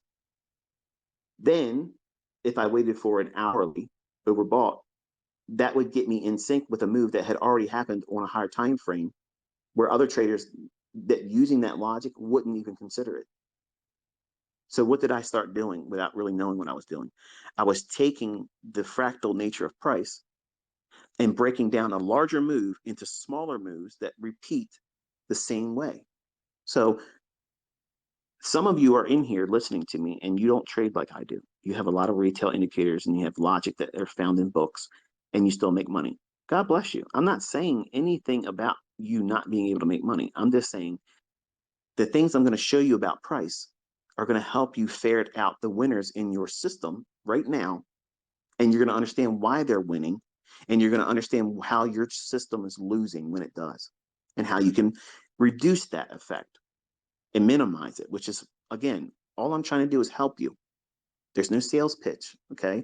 I'm doing this because I love doing it. I love teaching. I love sharing this stuff with you. I love seeing you run with it and do well with it. And it motivates me. It keeps me going. It's my entire life. Okay. But if I can drop down into a bearish model like that using any other retail logic, it started this whole mindset. Okay, if I am really thinking that this is the only time trades are occurring when this retail trader model is saying it's a sell, what's going on when the indicator that I'm using for overbought and oversold, who's buying and selling when it's in between overbought and oversold? So I started mining that, going in there and studying price action in those periods. And then I discovered that between overbought and oversold, there was these little micro gaps, fair value gaps. That's where I got the whole term. That's why I gave you the logic and taught you that. Okay. In between the best entry and the exit of the best case scenario, your mindset should be thinking, okay, the market's going to be reaching for something. And then the retail model was once it gets oversold and diverges bullishly, that was my exit strategy. Once I became a trader that could sell short, which took a very long time because it didn't make any sense for me to be able to sell something I don't have. Short selling was weird to me. But my counter trade, or the way I would kill a trade, is if I'm short, I would use a divergence that would be bearish, and then I would look for a price to go lower the next trading day at the opening. I would look for a price below the opening price, and then boom, once it traded down to that price, the weakness of going below the opening price would get me in. And then I would do 2 times whatever the highest high from the entry point, whatever that amount of movement would be. That's where my stop loss would be. That's how I did it when I was trading with the job, when I was going around filling vending machines, driving all around Baltimore, in and out of places all the time, using a quote track machine, little, looks like a transistor radio duct taped to my work truck windshield. Chart books laying piled up next to me in my lunchbox. I was a crazy ass looking freak. Like, I mean, I'm running around. I got charts rolled up in my back pocket, and I got quote track next to me while I'm filling candy machines up. Okay, I'm putting candy bars. You know, when you go to a hospital, put your dollar on there, or you can't get a candy bar for $1 now, but back when I was doing it, it was 45 cents a candy bar, 50 cents a candy bar, 50 cents for a can of soda. So I'm filling this vending machine, and I got my quote track laying in the empty column that I haven't put Twix in, or Hershey bars in, or potato chips in. Okay, so I'm watching price, and I'm looking at it. I said, okay, all right, it should be filling me right now.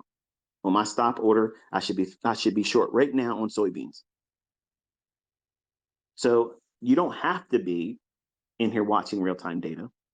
You don't have to be day trading. If you're going to learn how to do this, and you know that you can't be an intraday trader, you need to trade on higher time frame trading ideas. I'm going to teach you how to do that this year too. But back to the development of fair value gaps. When I was looking at the range between a price run that would be bearish, between the actual entry that would be ideal, I may or may not been able to participate in that move. And that was a very great deal of stress and anxiety and frustration for me, because if I missed something, if I didn't have the prowess to observe it before it formed and then it started breaking down, I would feel like I'm going to miss that move. Once it starts moving, and you probably feel this is the same way when you see me talk about a move, or I've highlighted certain things, or maybe you just found it on your own and there's nothing wrong with that. That's great. The market starts to move. You know where it's likely to go. You know what it's reaching for. There's an equal high, there's a single high up there, or it's going to a fair value gap that's above the marketplace. You know, in your heart of hearts, in your gut, you know exactly that son of a bitch is going right up there, but it's already started moving. So what do? Plunge in there with a demo, buy it right there, or sell it if you think it's going down. But then what happens is you're now, in your mind, you're saying, I don't care if it comes down against me because it's a demo, it can't hurt me. But if it goes up there, fuck yeah, I was right. Look at that. Woo, video game trading. What are you teaching yourself? Don't worry about the loss because it can't hurt you because you're in a demo. But feel good about the transaction if it goes up there because you're right. Now stop and think about that for a second, folks. You're doing everything wrong. You're teaching yourself not to respect the risk. That's the paramount issue when you go into trading. You have to have a stop. You have to know why you're putting a stop there and how much are you risking. Some of you are just doing the simple average 50 contracts or 50 lots on your trades on trading gold. You're not trading no 50 contracts of gold. And you're not adding every time it goes up 2 points. You see the MT4 guys that they got 30 trades of the same market, and their only difference in price entry is 1 or 2 points. And they're showing you their 50,000, their 60,000, $70,000 wins, all stacked up. I have never liked a post like that.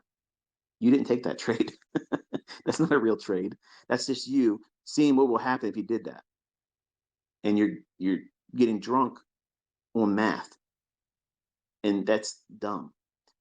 When you're looking at a market move that you think is going to go to a specific price level and it's already started, you wait for a smaller time frame fair value gap.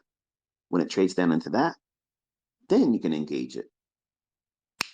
When it starts running, observe it from that point on. But you have to know where the stop loss will be, and that is below the fair value gap. So when I started breaking down the market like that, that's okay. Soybeans started taking off. I missed the move. Live cattle. These are all commodity markets, by the way. You're probably thinking, what the hell is he talking about? Soybeans and live cattle. I was a commodity trader when I first started. So when I started to trade in the bond market, the 30-year Treasury bond, and when I was trading the S&P futures contract, I would see these movements after the fact sometimes. And I would feel like I got to rush to get in there. And I missed it. I missed it. So my focus took me into studying how I could engage a move that already started. Because my tendency is, tell me something that you can't do, and I'll find you a dozen fucking ways where I can do it better than you could ever imagine. Because I have a chip on my shoulder and I'm obsessively compulsive. And a grandmother that no longer lives anymore told me something that scarred me. Said I was lazy when I wasn't lazy. I was fucking tired. And she was expecting me to do something that was beyond my capability as a 11-year-old kid. So when I had her tell me I was lazy, honey, you're lazy, I was like, you said what? So that's why you see me work the way I do. My work ethic in everything I fucking do is off the charts. I always over deliver. I always do that because nobody's saying I'm fucking lazy. I can tell you you're lazy. I can say that to you because if you're not putting in hours each week, if you're not making dozens of pages of notes each week, not 5 little lines on a page and scribble and say, oh, I did the work. Here's my notes. That's fucking bullshit. That's comic strips. Okay. That's what that is. You're wasting time. People that want to learn how to do this, they're going to pour themselves into this and they're going to get what they're looking for and find more than they were looking for. So I had to go in and figure out how to compensate and build and develop a coping skill for this fear of missing out.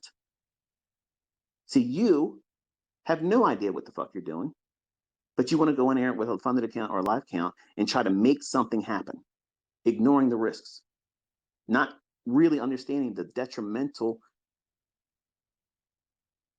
barriers, obstacles, impossibilities that you're building these walls in front of you by doing it incorrectly.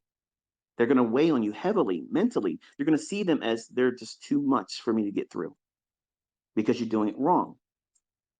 So I'm not saying I'm smart, okay? A lot of prayer went into this, a lot of prayer. And you can be an atheist, you can believe whatever you want to believe. I'm telling you, this is how I got here. When I looked at moves and I couldn't get myself to accept the fact that I wasn't smart enough in my early days to see that move before it started, and you had a big down day, I knew at that moment it's going to go down to this level here on the daily chart or up here above some old high daily chart in deference to the bias if I was bullish or bearish. So I wanted to find a way to build a coping mechanism that would make sense for me because nobody in books, none of the books, I got over 2,000 of them, courses, everything. I bought everything you can put your fucking hands on. If it was released in the 90s and the early 2000s, in 2006, like that was the last time I bought anything. And it was always the same bullshit. And the things that I teach on, none of these jokers talk about.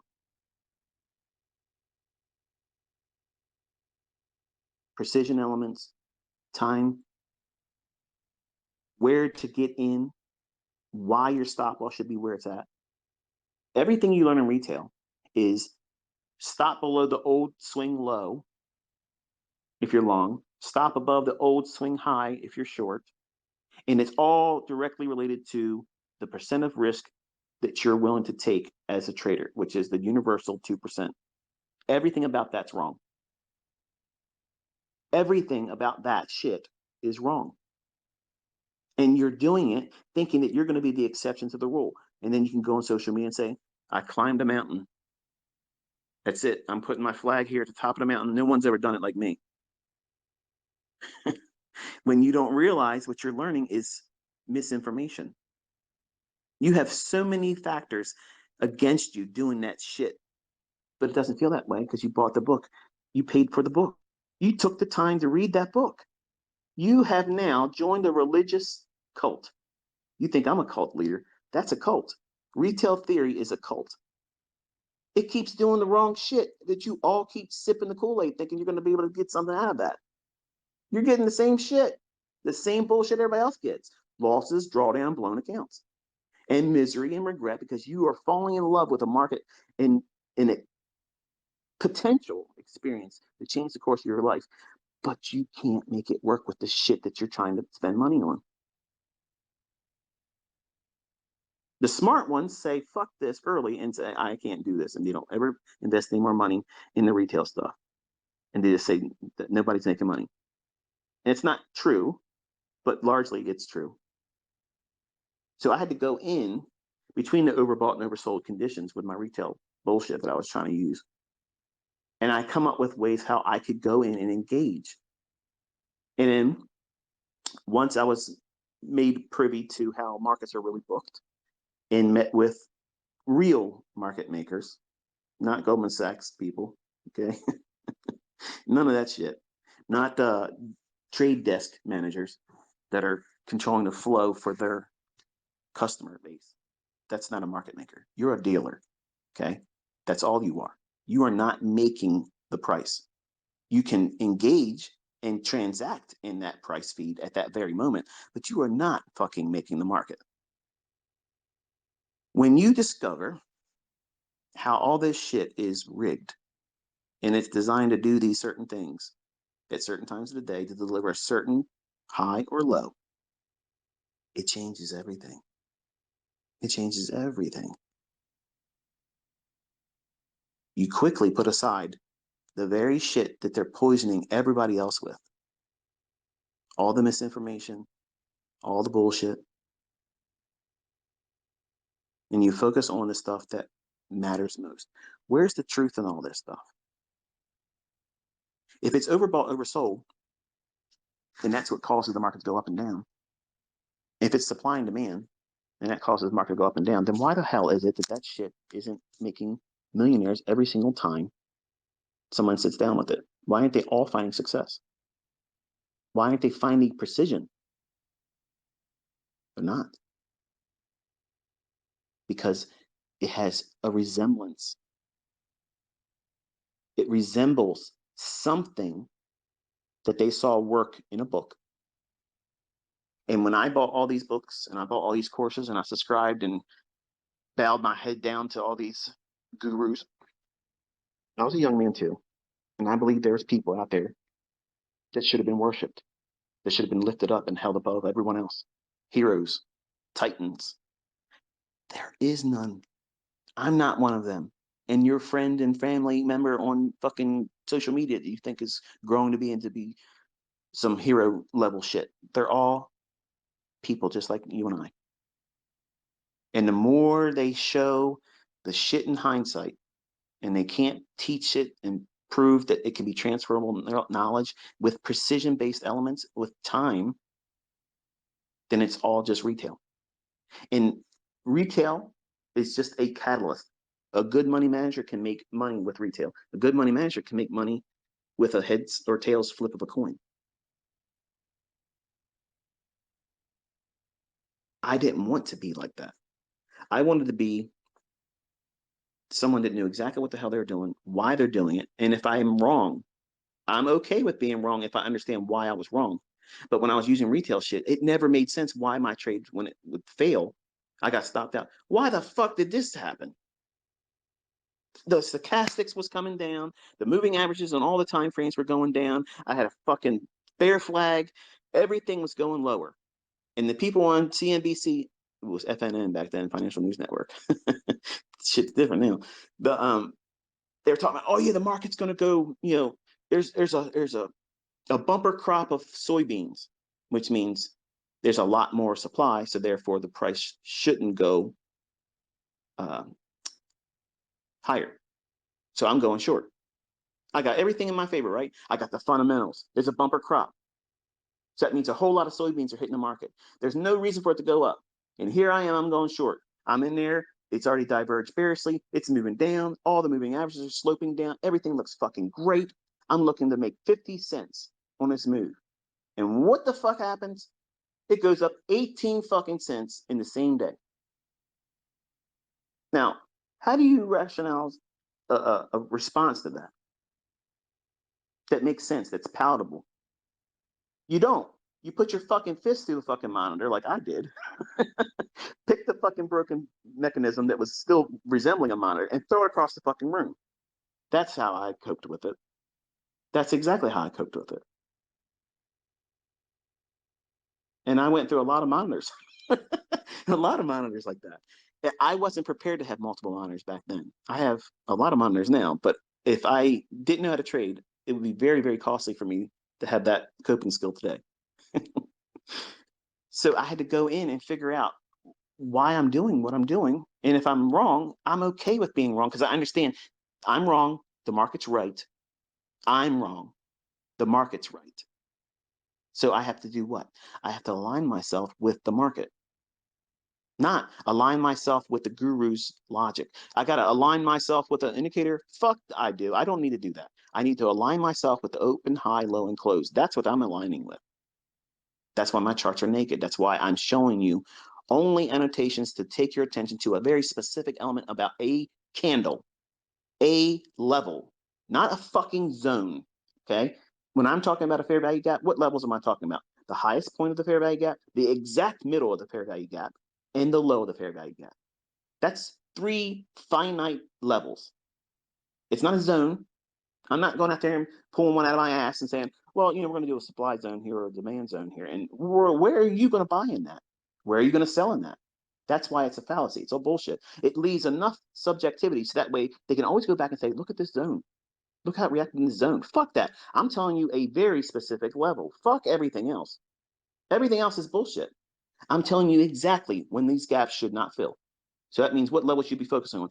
The high end of it or the low end of it, not the middle, not the opposing end of it. See a difference there? That took decades to get that. That took decades to know with confidence that I'm going to be able to take this trade, enter here, my stop loss should be right here, laser precise.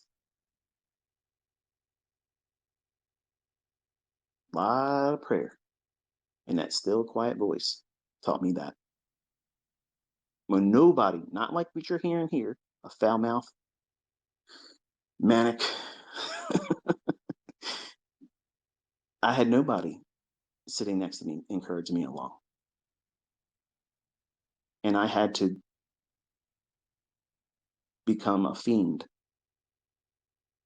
and dismiss everything and everyone around me.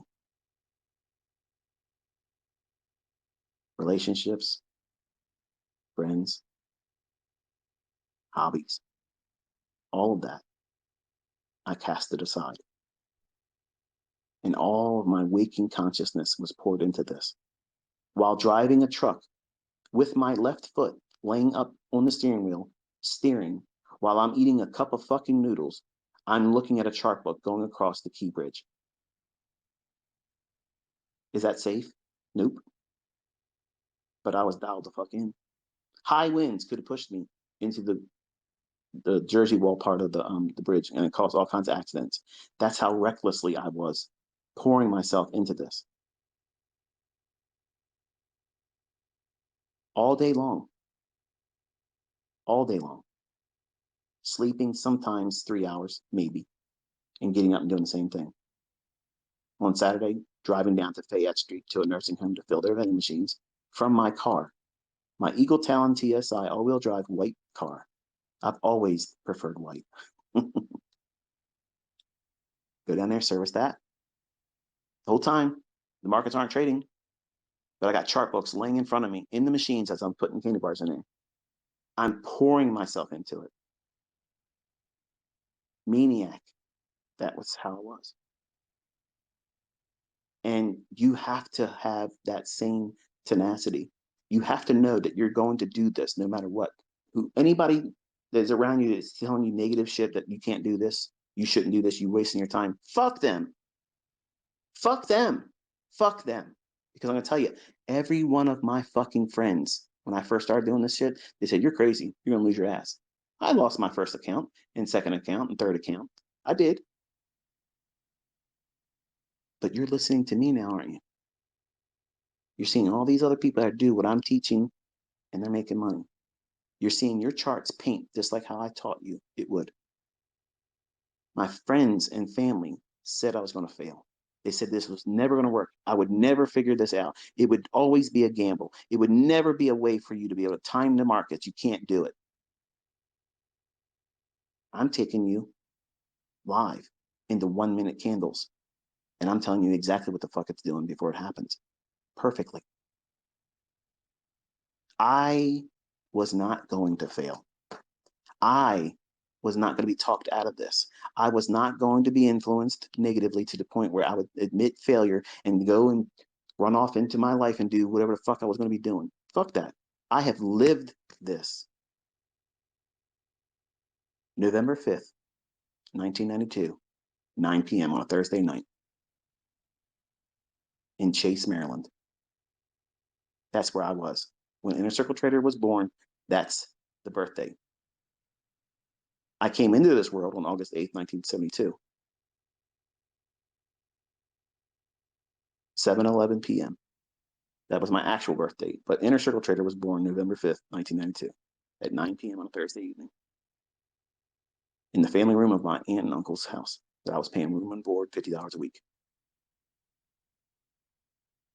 That day, I remember it. I was so excited. I was so excited. I'm going to make $1,000 a month and I'm going to retire at 40. That was how I started this whole journey. That was my plan. And it morphed and evolved and became a obsession. And I said many times, maybe this isn't for me. When I was losing my accounts, not knowing how to trade initially as a 28-year-old, I just was trying too hard to do too fast. Over trading, not understanding risk management, trusting the patterns more than understanding the character flaws that I was bringing to it, which is I demand precision. I demand immediate response in price. I wanted to do what I wanted to do, and I wanted to do it faster than I wanted to expect it before I put the trade on. They're all unrealistic expectations, especially for someone that had no experience. So over years of losing, blowing my account, working really hard, doing part-time job, only on the one single day of the week, which was Sunday, I was delivering pizza on Sundays because my vending job wasn't paying me enough. I made $183 after taxes in my check, and my boss paid me under the table $50 in one. Now think about that. $183 a week and 51s. And they're trying to sell a book for $30. That $30 book was a lot of money to me. So on Sunday, I would go down to Middle River with my Domino's uniform on, grab my sign, put it on top of my car, and go out there and do magic tricks for kids at the door when I got their pizza handed off to them. I had my little magic trick real quick with a kid was there, boom, and that would give me a tip. And sometimes I would make $5 a house. And that is how I funded all of my blown accounts. Because I made the mistake of doing a Nations Bank. Nations Bank doesn't exist anymore, but I took $2,600 off a Nations Bank credit card. That was my first soiree in real trading. And I worked really hard to pay that off and did it again, funded another account with it, $2,600. So it wasn't easy for me. We didn't have funded accounts back then. And frankly, that wasn't enough money to trade with. Looking back now, it was like, no wonder it was so easy for me to fail then. I wasn't properly funded. I had too little money, no experience, off the charts expectations, unrealistic expectations.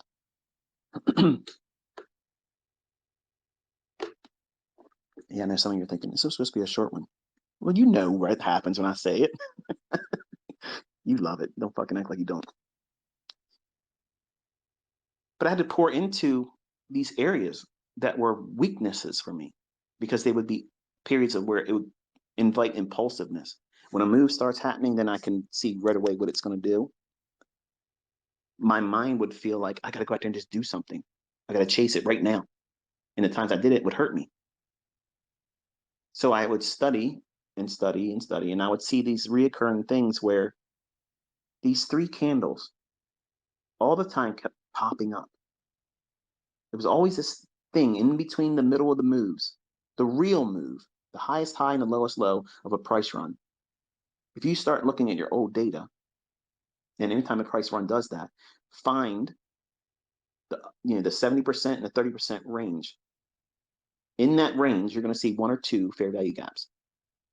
If you trade with what I'm telling you how to trade with when you see them, that's not chasing a move. That's not chasing price.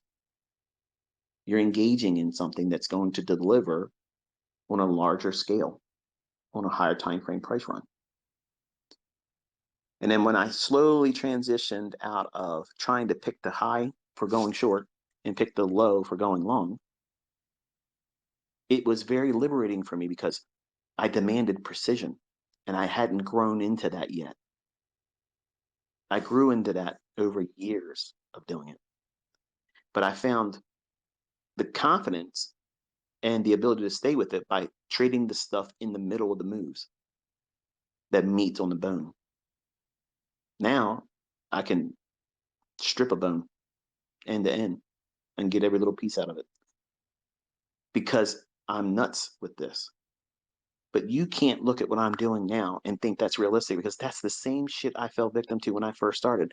Reading books from people that didn't do anything, couldn't do it live if they were in front of you. They're showing you everything perfect in the static charts after it happened. I'm not doing that with you. I'm doing it right when it's happening. I'm calling it before it happens. I'm showing you, look here, and it goes there. If I'm pointing above, your mind should be, okay, we're here at market price. He's pointing up there. So my mind should be, how does price deliver from where it is right now when he put that tweet out to where it goes to that level? What formulation of up down type movement in price candles materializes? By studying that, even in old data, that's back testing. Okay. You'll see these reoccurring signatures. Signatures are things that repeat in price delivery that are not coincidence. They're designed. It's because it's being controlled. This whole idea of being in at the highest high and the lowest low when you're trying to sell short and buy long, you need to put that aside for right now. That model that I taught in 2022, notice it didn't teach you to get the actual high when you're going short. What did I take away from you? The necessity of being right. How do you know when an equal high is going to be broken out and it's going to continue, or if it's going to go above a relative equal high and then a shift in market structure and then goes lower? That's what that model teaches you. It teaches you don't fucking worry about it. You're expecting the market to do what? Expand one direction or the other based on a weekly chart. What's the weekly chart likely to be reaching for? What does that mean? The same logic we're talking about in any time frame. Is it drawing up to an old high or equal highs? Or is it going up into a fair value gap that hasn't reached up into? Or is it more likely to go down below old low or relative equal lows on the weekly chart? Or down below into a inefficiency, which is a fair value gap on the weekly chart. So you have to figure out, is it more likely for that weekly chart to expand, not to close up or down? Is it more likely to have a movement, expansion on that weekly candle up, or is it more likely to go down? That right there sets the stage for the 80% bracket for you to be right for your trades. And if you just operate like that, engage in your trades just like that, you won't have max loss days. Teaching to you, my haters now. Okay, that's where you're blowing your shit.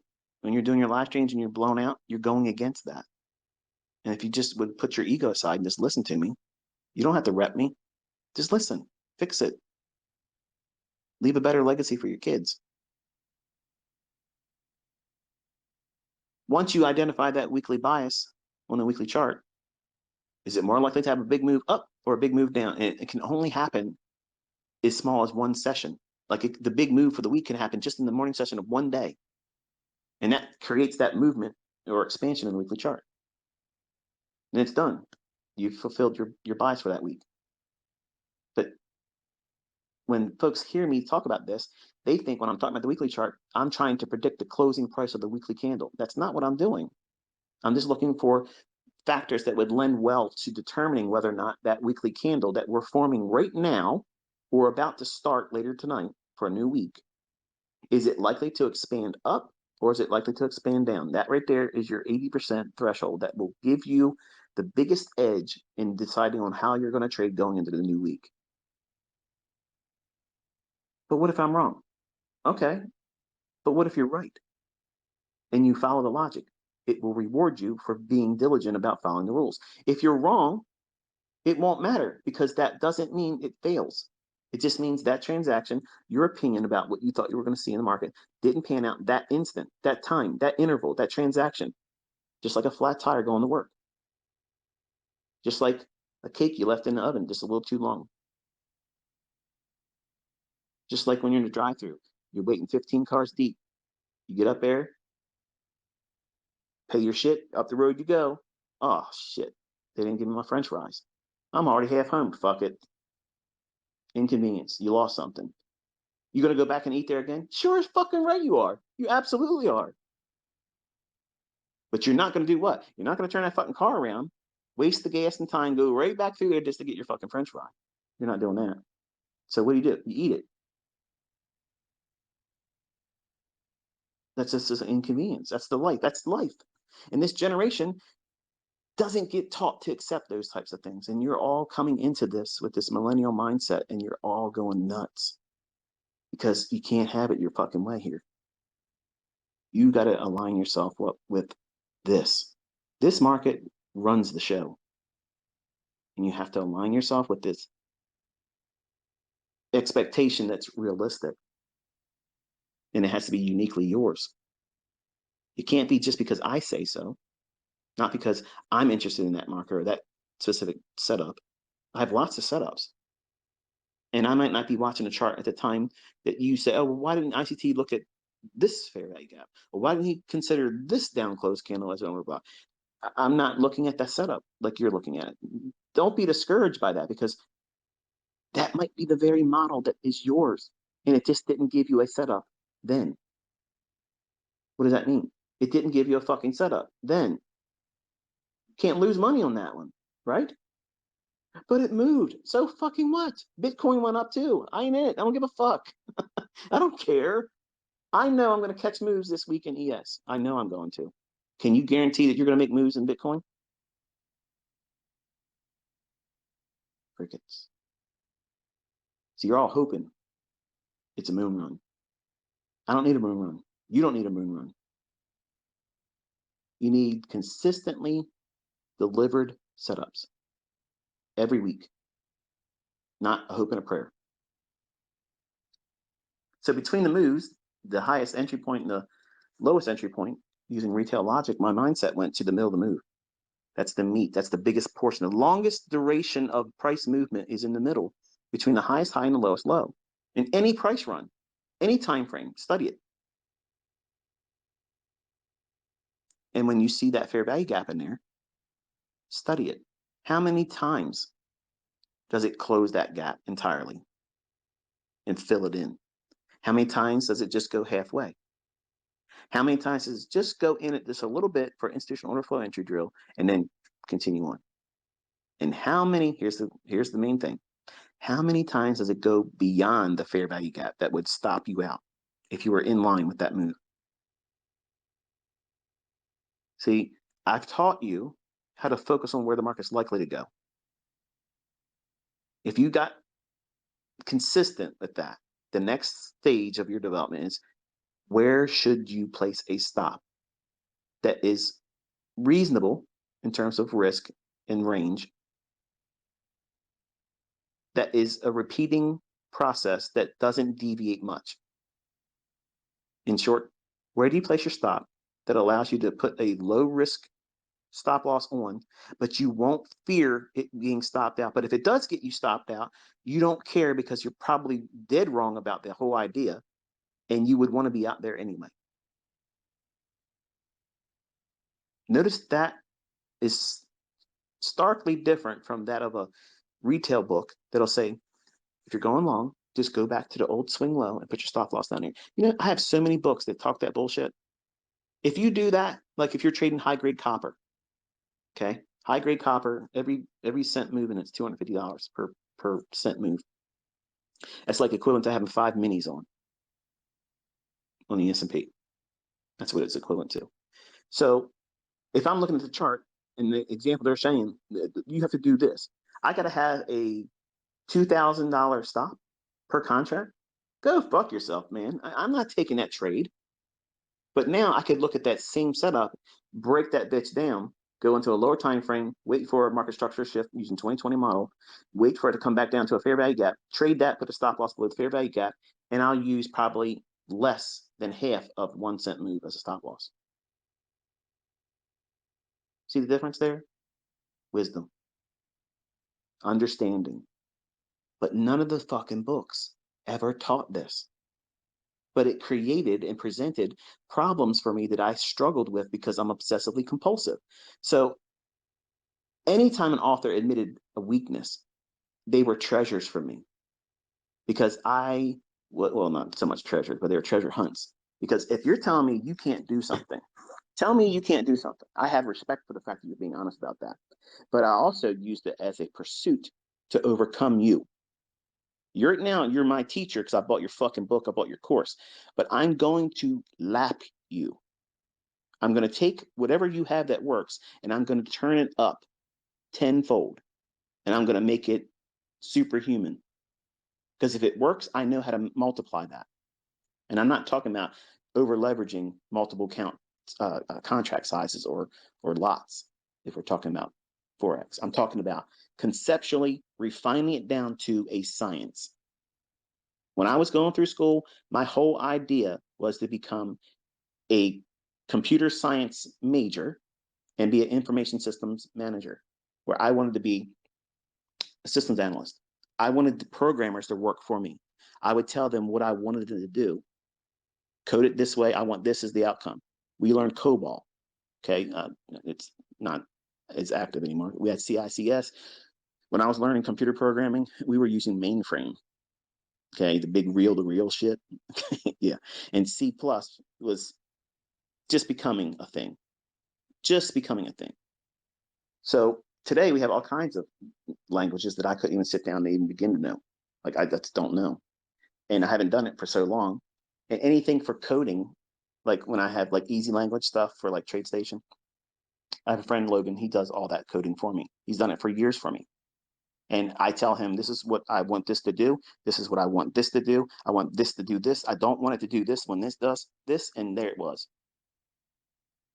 Long-term friend that I've met, and he does all that work for me. But when I sat down and looked at the things that other people say they have a struggling point with, for instance, take Jack Swagger's books, Market Wizards. In my opinion, Market Wizards 1 and 2, they're the only ones that matter. The other shit, whatever. And if you're listening, you're one of the people in that book, you know, it's not to be disrespectful. It's not to be disrespectful, but you know, I just didn't enjoy any other volume in that series. The first and second one's great. What I liked most about those interviews is they talked about their barriers. They talked about what mattered to them. What was the things that were on their mind at the time when they were doing their trades or learning how to trade, how they came up.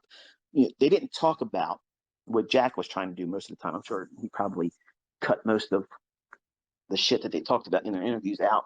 Otherwise, their books would be very, very long, right?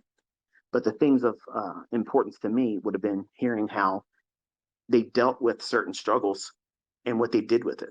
Did they just cast it aside and say, fuck it, I'm going to fail with that every time I touch it? Or do they take in consideration that they could bring something to the table and elevate that struggling point to a strength for themselves and other people?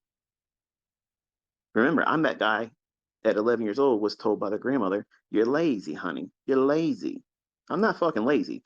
Give me a thing to focus my attention on, and I'm going to find dozens of ways to do it exceedingly well, because I want it to be easy for me. I want it to be second nature for me. And I'm trying to instill that on my young children. And it took time for me as a 20-year-old to figure this out. And my older kids are still wrestle. They're still wrestling with me. And I'm telling them, trade this way. Don't try to do these other things. Caleb looks at other things in the charts that don't matter right now because he has attention issues. Okay. He looks at other things, and I'm trying to keep his attention right here, this right here. Okay. And I'm trying to include that also when I'm doing my markups and my analysis.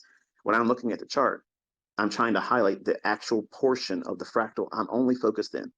And I know some of you look at the chart and you think just because I have all those candles on the left-hand side of the chart showing that they're pertinent to what it is I'm trading. They're not.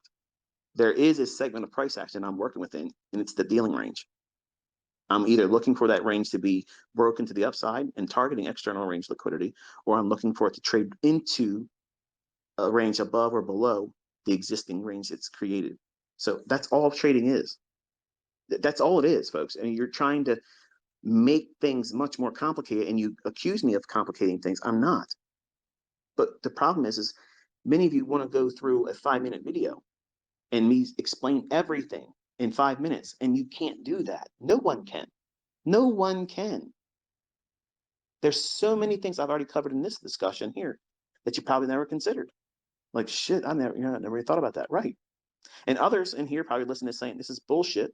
I wasted my time, and you're never going to make any money.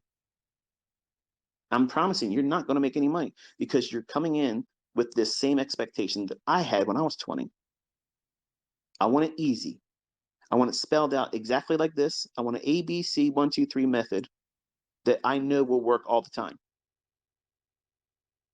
That's what I wanted as a 20-year-old. That's exactly what I wanted. Because the books that I was buying made it seem like that was possible. And when I was blowing my accounts, hey, guess what? Something's wrong with this logic here. I got to figure out what the hell the real story is. And most of it was coming internally, manifesting itself in my trading, feeling a strong desire to prove myself because I was scarred by a family member who I loved. So I manifested that tendency to overcompensate, proving to myself that I'm perfect and I have to be in at the highest high when I'm seeing a bearish divergence on stochastics and I'm bearish on the market. I have to be in there. I have to be in there. If I don't do that, my grandmother is going to say I'm lazy. That's how it scars you. That type of shit scars you deep when you're, well, wired like I am, which is not normal. And I'm not claiming to be normal. That's why I'm a very difficult mentor to learn from, because I have real mental baggage that I can't overcome. I can't. And therapists and all kinds of other bullshit, it ain't going to fix me. So I turned it into a strength. I sat down in an evening on the weekend, literally crying tears over these fucking charts that I could not figure out. I'm looking at these charts thinking to myself, I know I'm going to be able to do this. I know I can figure this out. But why the fuck can't I get this to be consistent? Why can't I find, this pattern to trade the bond market over and over and over again? I know it can be done. I see the moves after it happens. Why the fuck can't I see it before it happens? Because I was looking at 30 different ways that other people said in books. And when I was buying their VHS bullshit, okay, I was trying to catch up with whatever I thought was happening right then and there. I was trying to form fit something after it starts moving. So my weakness was what? I needed to have confirmation because I was afraid to step out there and do something and be wrong, because the consequence of being wrong was detrimental to me because I beat myself up mentally and emotionally because I would refer back to what memory? My grandmother saying, honey, you're lazy. And all she was talking about was me being unable at 11 years old to shovel a half a ton of fucking rock and line it around a swimming pool on a day that was almost 100 degrees. And I had already been delivering picnic tables, living with my grandmother, my other grandmother, my mom's side. And I delivered picnic tables with him all morning, picking them up. You know, I'm 11 years old, frail little boy. Okay. I mean, I wasn't a man, I was a little kid. And I'm tired. And treated lumber, 8 foot long picnic tables, is fucking heavy as shit. You gotta walk over, flip it up on the back of the pickup truck, ride on the back of the pickup truck. Unsafe, I know, but it was fun as fuck. Get to the place, and then they want you to walk it around their backyard delivering for $5. And I got that money. The $5 delivery charge he charged, I got that. That was my compensation for helping him. But I had done 7 picnic tables that day. And it's hot as shit. And she's like, "You want to come and spend the night?" Sure, Grandma, I'm on my way up there. And she was, "Oh, this wait there, I'll pick you up." She picks me up, get up there, a glass of iced tea, a couple cookies. Okay, well, here's what I want you to do. And I was like, "Are you kidding me? Like, I can't get this done today." And I was hot. I went back in to get something to drink an hour and a half later, or something to that effect. And she's like, "That's all you got done? Oh, honey, you're lazy." That was it. I never went up there again. And I was angry. That's the last time I spoke to her, you know, like a grandma type thing. But it scarred me deep, deep. Now, my mom's side, my grandfather knew I wasn't lazy because that man would not let me fucking be lazy. Okay. He would wake my ass up with the kick of the door. "Get the fuck out of that fucking bed, boy." If I was 1 minute past that fucking alarm clock getting off, he was a Navy man. No slacking in that fucking house. None. Shit was done. It was done on time, and it's the way it was. I did not want to disappoint that man. He was not my father, but I looked at him like he was. And every time he told me to do something, I was done. Already done, Pop. Already done. Took care of it. Good boy. Good boy.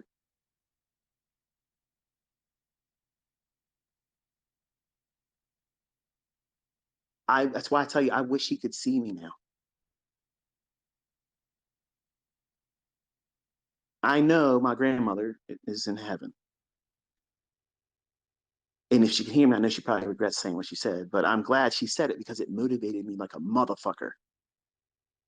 It motivated me and pushed me like I am today still. I'm 50 fucking years old. And this shit jacks me the fuck up every time. I'm hard on my boys the same way. You need that. That's what a father's supposed to do. I'm not raising fucking kids to be their buddy, to be their friend. Okay. I'm teaching them life skills. This fucking world is going to take from you. It's going to take. And if you're an adult and you're working, you know what it feels like. It's not what you were hoping for when you were in school. I can't wait to get out of high school. I'm gonna do what the fuck I want. No, you're doing a whole lot more shit that you don't want to do for less money than you should fucking get.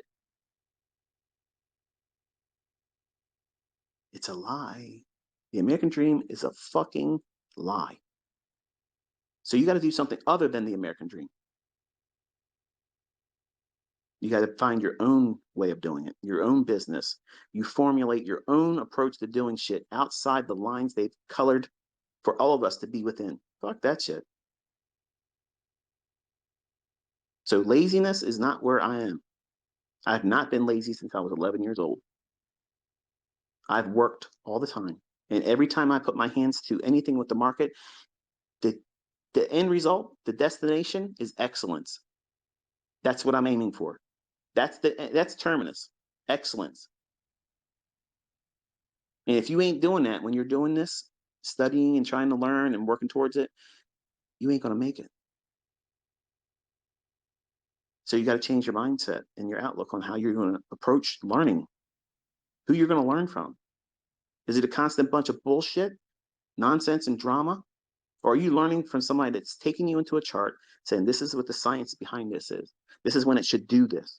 This is how it should happen. This is what it should look like. And does it fucking repeat? Is other people making money? Are they proving that this shit works? Is it transferable knowledge? Because if it's not transferable knowledge and it's all reckless bullshit where stop losses are ambiguous, well, sometimes I'll use a stop loss, sometimes I won't. I'm going to go in and do full leverage to get back a loss because I have to have social equity increase on my social media accounts. Can't be looking like I'm losing money when you're trading recklessly. All the emphasis is in the wrong shit. Public approval. Fuck the public. I don't give a fuck if you like me. I don't care if you like me. I show you everything. My fucking mental baggage, my fucking weaknesses. I tell you everything. Everything. I pushed myself this week into a setting when I know I cannot do well, just to prove to you, yes, this shit that I'm teaching you will fucking lose in areas where I tell you to avoid it. What I do? I get out there, 2 trades, losing trades. I could have kept that from you. I could have hid that from you. But I'm trying to communicate that if I'm going to do what everybody else is fucking doing, guess what? I'm going to have the same lackluster results that they're going to have. Shit results is what it is. I don't want that. I can't tolerate that. I'm not wired for that shit. I want precision. It may elude me at execution here or there. I don't give a fuck.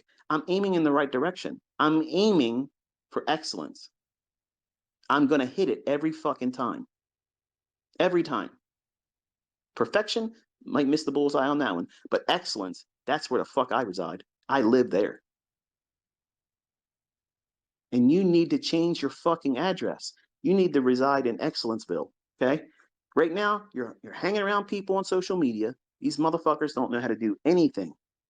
Nothing but influence and create worshipers. I don't want you to worship me. Don't worship me.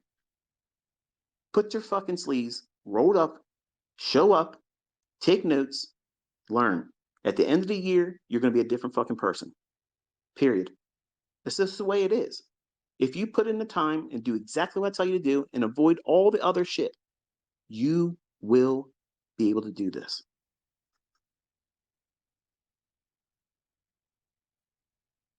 Between the high and the low, everybody ignores that. The books talk about give me the entry signal at the top, at the diversions, at the pattern height in a bearish scenario. And the target, well, it might get down there. We don't know for certain. Here's the thing. I'm teaching you, you don't need that to happen. How liberating is that? How fucking liberating is that? Because I struggled in the beginning to make this shit go to the targets that these books said they were supposed to happen. And sometimes they never even got close. They never would even fucking get remotely close to it. But I would still buy another book by that author because that's the secret. The next book, that's the fucking one he's going to tell me. He's going to tell me. He's just making me hold out for it. He wasn't, stupid. He put his logic into multiple books. So I got to keep buying his books. And it was just one more fucking thing that would compound my confusion. So I said, fuck this shit. Indicators and new settings and the logic of why you use this setting count for RSI and use this setting for stochastics and smooth the percent D and the percent K to this level. Fuck all that. All that effort, all that time and concern about a fucking indicator. If I just would have applied that time and energy on reading what the open, high, low, and close is and understanding liquidity and the element of time, that's what I was looking for all along. That's exactly what you're looking for. But you can't recognize it because you listen to all this other bullshit from other people. Because you've probably seen them make a trade, it was profitable. Maybe they take money out of a funded account. Maybe they've done other shit. They've shown profitability. None of that shit is what makes markets go up and down. They just got lucky, like I did in the beginning. That's all it is. And money management has preserved them. That's all it is. Now, what happens, folks? What happens when you take the best of money management and risk management and you couple it with highly precise, time-based price action? Think. Think. You see what I demonstrate every week. That to me, folks, if I was seeing someone do what I've been showing you all for years, proving executions, it's in there, it's undeniable. Logic beforehand. You sat with me last week and I called every 1 minute candle perfectly. Told you when it was likely to reverse, why it would be reversing, and it fucking reversed. And I showed you how to stop loss could be protected, and then boop, it goes up. That's not guesswork. That's not cherry picking. That's sound logic that repeats every fucking day. And they can't hide it from you. They can't change it from you. It can't be changed. It's the way it is, folks. And I can't say any more than that. I promise you, it's not going to change. You're going to get trades wrong. There's going to be crazy movements that come out of nowhere sometimes, and it's going to probably hurt your account, hurt other people. It doesn't change anything. That's manipulation. That's the category you just, okay, that was something I couldn't control. Nobody could have made money in that situation. It is what it is. Continue on. Resume back to what you're looking for. Time and price. You're not getting caught up. I just had 2 losing trades. Something's different now. Nothing's different except for the account balance. Continue on. It'll take care of itself. So take your attention to the meat on the middle of the bone. That's where you can always find your ends meet. You all want to do like I did, catch the highest high and the lowest low. Because unless you do that, you're not successful. You're not worth talking about. When I was on America Online, when I first was coming up, I wanted to be able to go on America Online. Message boards back then is how we were doing things. And I wanted to talk about how I got in this trade at the highest high and got out the lowest low. That was my pursuit. That was my goal. That was the whole reason why I was wanting to trade, because I wanted the public approval. I wanted to have people look at me like a hero. Think about that now. Contrast that with what I do today. I can do this stuff for now. I won't be able to do it later on when I'm older. Mental faculties will diminish. I hope I don't experience that, because I don't ever want to live a day where I can't do what I'm doing. That would be hell for me. I wouldn't want to be able to do that. But I can look back and say how I would have always been striving to do what I'm doing and capable of doing right now, and encouraged public worship because I needed it. I was a young man looking for approval. I had lost my grandfather, the one I lived with and helped deliver picnic tables on this cash business he ran. I didn't get that talk like you're getting from me right now, like I used to get from him all the time. He never sat down, son, and say to me, son, I love you. You're making me proud. You're doing this and you're doing that. He was a Navy man. But I knew he loved me. I knew when I did hit the mark, he'd say, good boy. And the only time I heard him ever say, I'm proud of you, is when I graduated high school. And he said he wasn't going to go that day.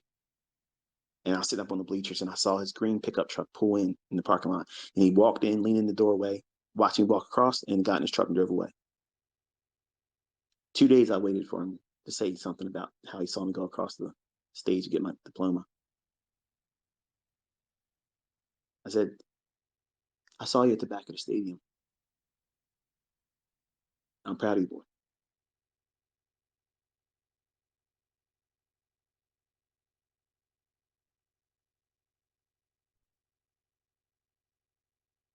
I did everything I got to hear him say it again.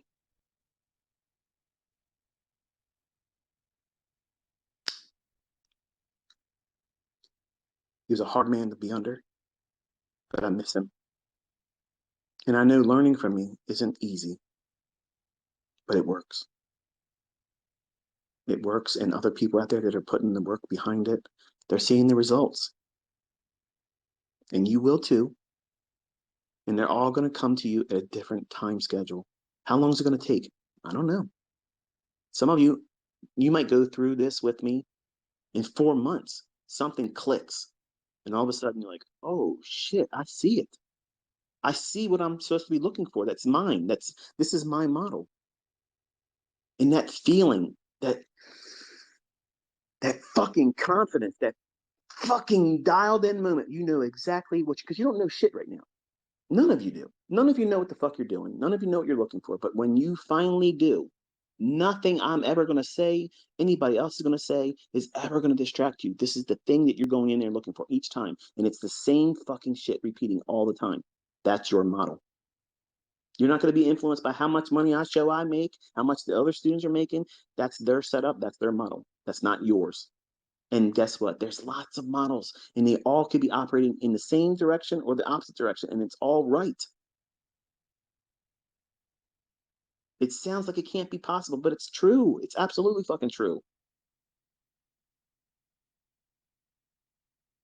But you got to give yourself a real chance. Aren't you fucking worth it? Think about it. You're you're you're worrying about how long it's going to take for you to learn. How long do you plan on living?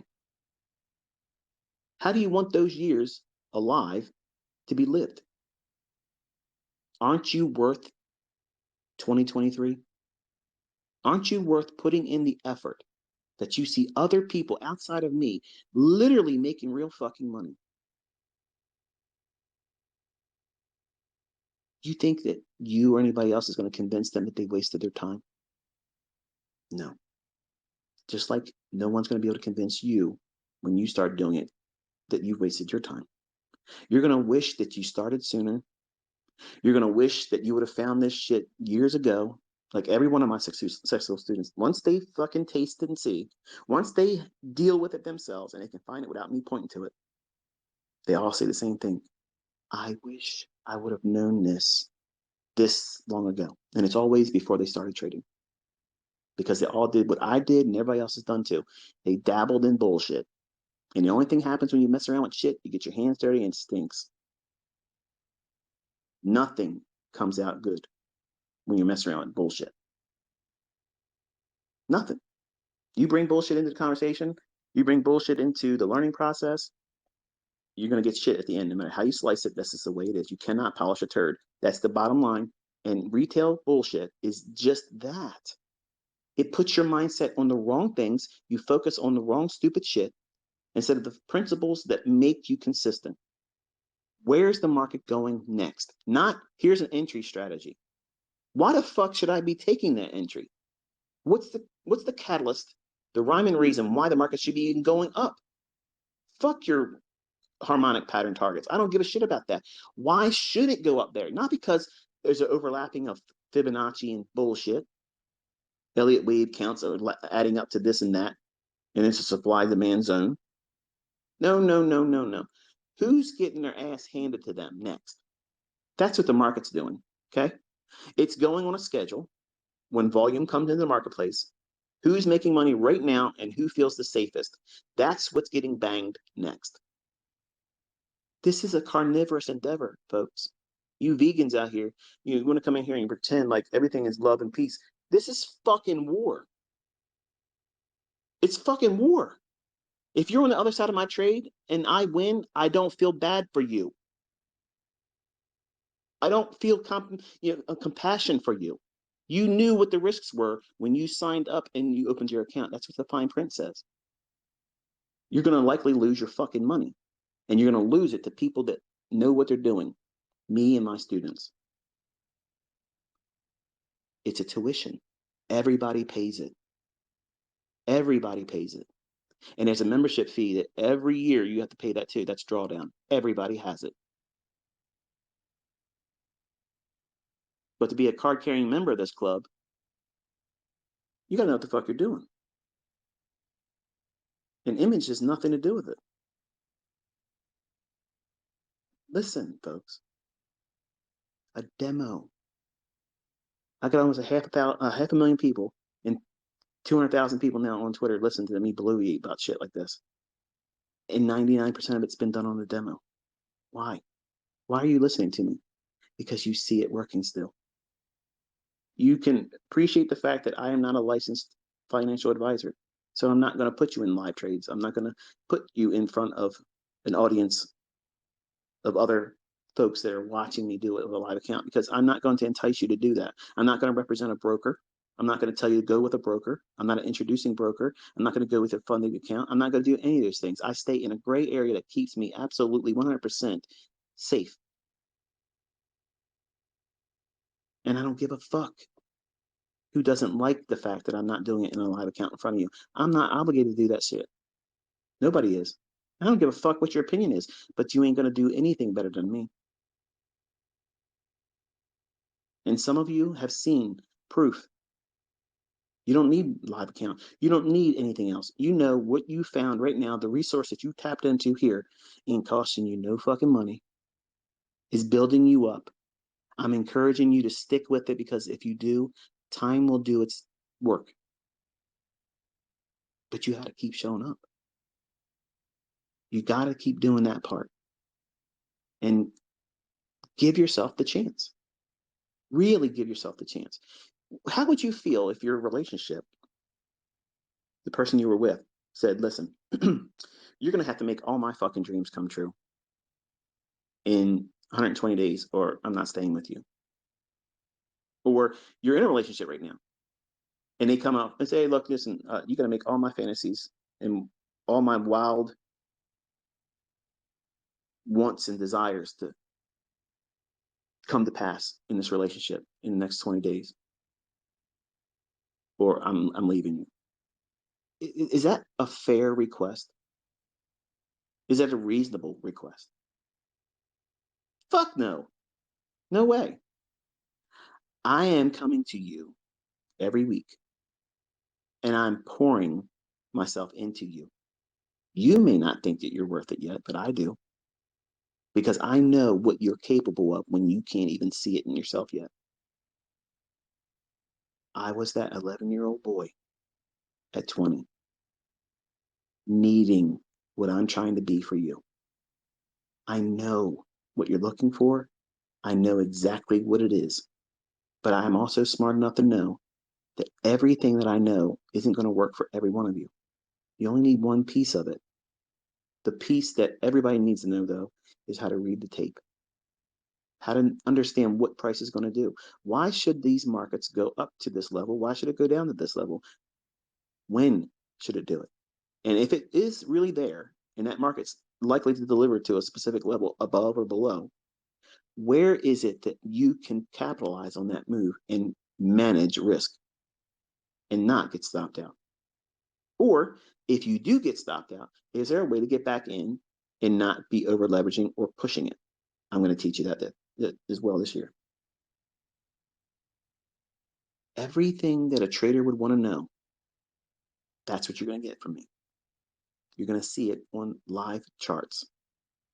There's no hiding it. There's no alternative view. There's no plan A, plan B, and whichever one, that's the one we were right about. No safety net. It works or it doesn't, right? So just relax. Relax. We have a whole year together. It's going to be fun. I promise you it will be boring sometimes, but you're going to feel the growth every single week. You're going to know more about yourself, probably more than you were hoping to learn, but don't shy away from that, because those characteristics that you're bringing in, your personality, those elements are going to be the very things that are going to be an impediment to you doing well. Even the things you think are strengths in your character right now, they're probably going to be the things that cause you to struggle the most. I'm confident in myself. I was confident too. I was overconfident, so much so that I was taking trades without stop losses. And then that day, my account was roasted. So don't think that your strengths outside of trading are going to be strengths in your trading. Many times that's going to be the vice that you fail to. So you have to be humble when you're arrogant.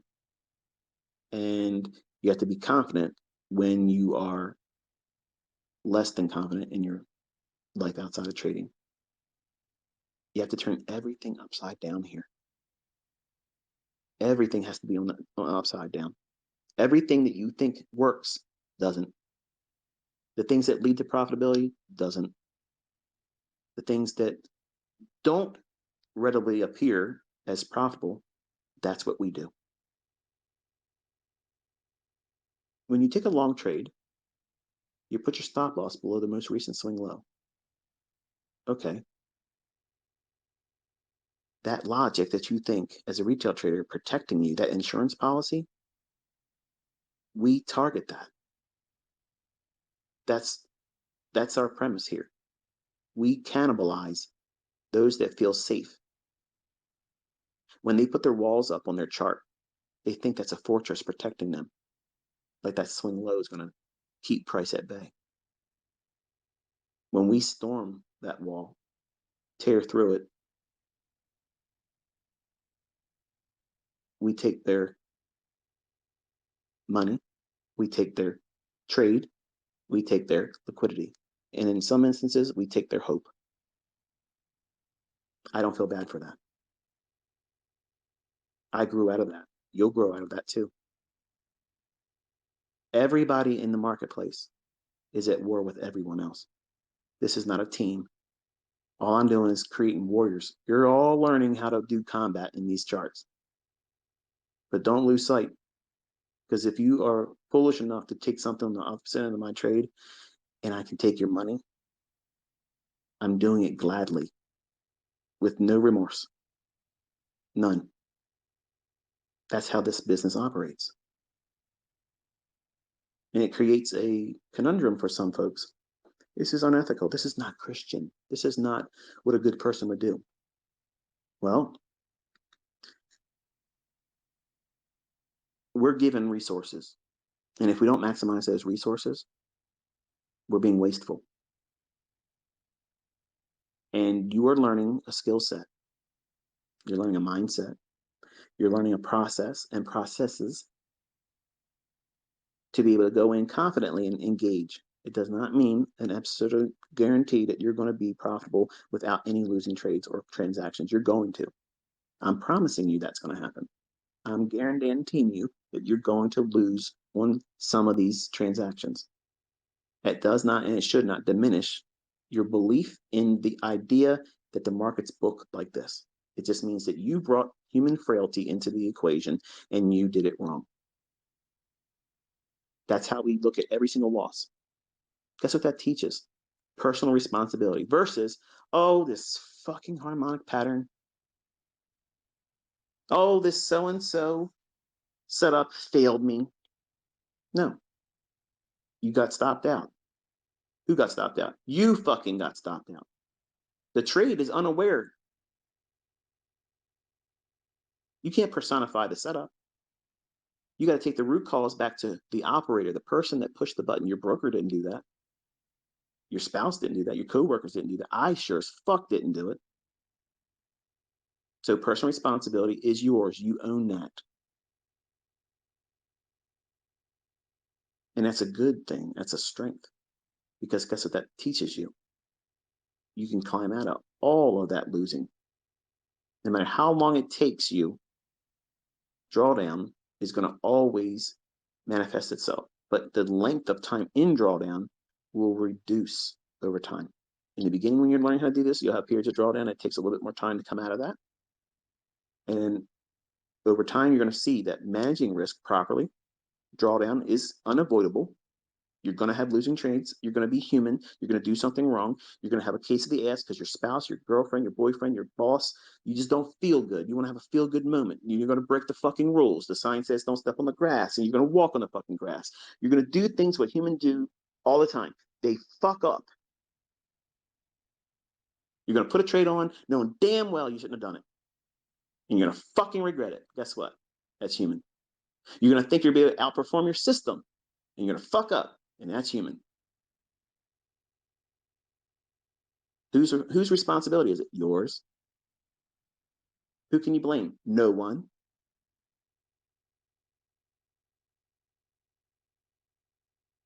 But when you get yourself out of those pickles, it's stupid when you do it, but you also know that, oh, that was a dumb mistake. Let me just fix that next time. I won't do that anymore. I'll do something else. That's human. That's humanity in trading. That's where everybody blows it because the folks that are not disciplined, when they make those human errors that are going to manifest themselves in anything and everything, no matter what system you trade with, no matter what guru you listen to, whatever your teacher, your mentor, whatever the fuck you want to call it, All of that stuff leads to you doing something as a result. They act as a catalyst. And when we win, listening to our educator or our system creator, we like to do what? Think team mentality. Yes, thank you, ICT. Thank you, Larry Williams. Thank you, whatever fuck you want to put at the top of the list, the person you listen and learn from. And when we lose, ugh, I'm a fuck up. I can't make this work. No, I don't deserve. Any other mentor out there doesn't deserve the credit. When you take on the risk yourself, you manage that risk effectively, and then you profit from it. I don't ever want to glad hand any of that. You fucking earned that. That's yours. You want to peacock around and fucking go on social media, and that's your vice. Fuck it, do it.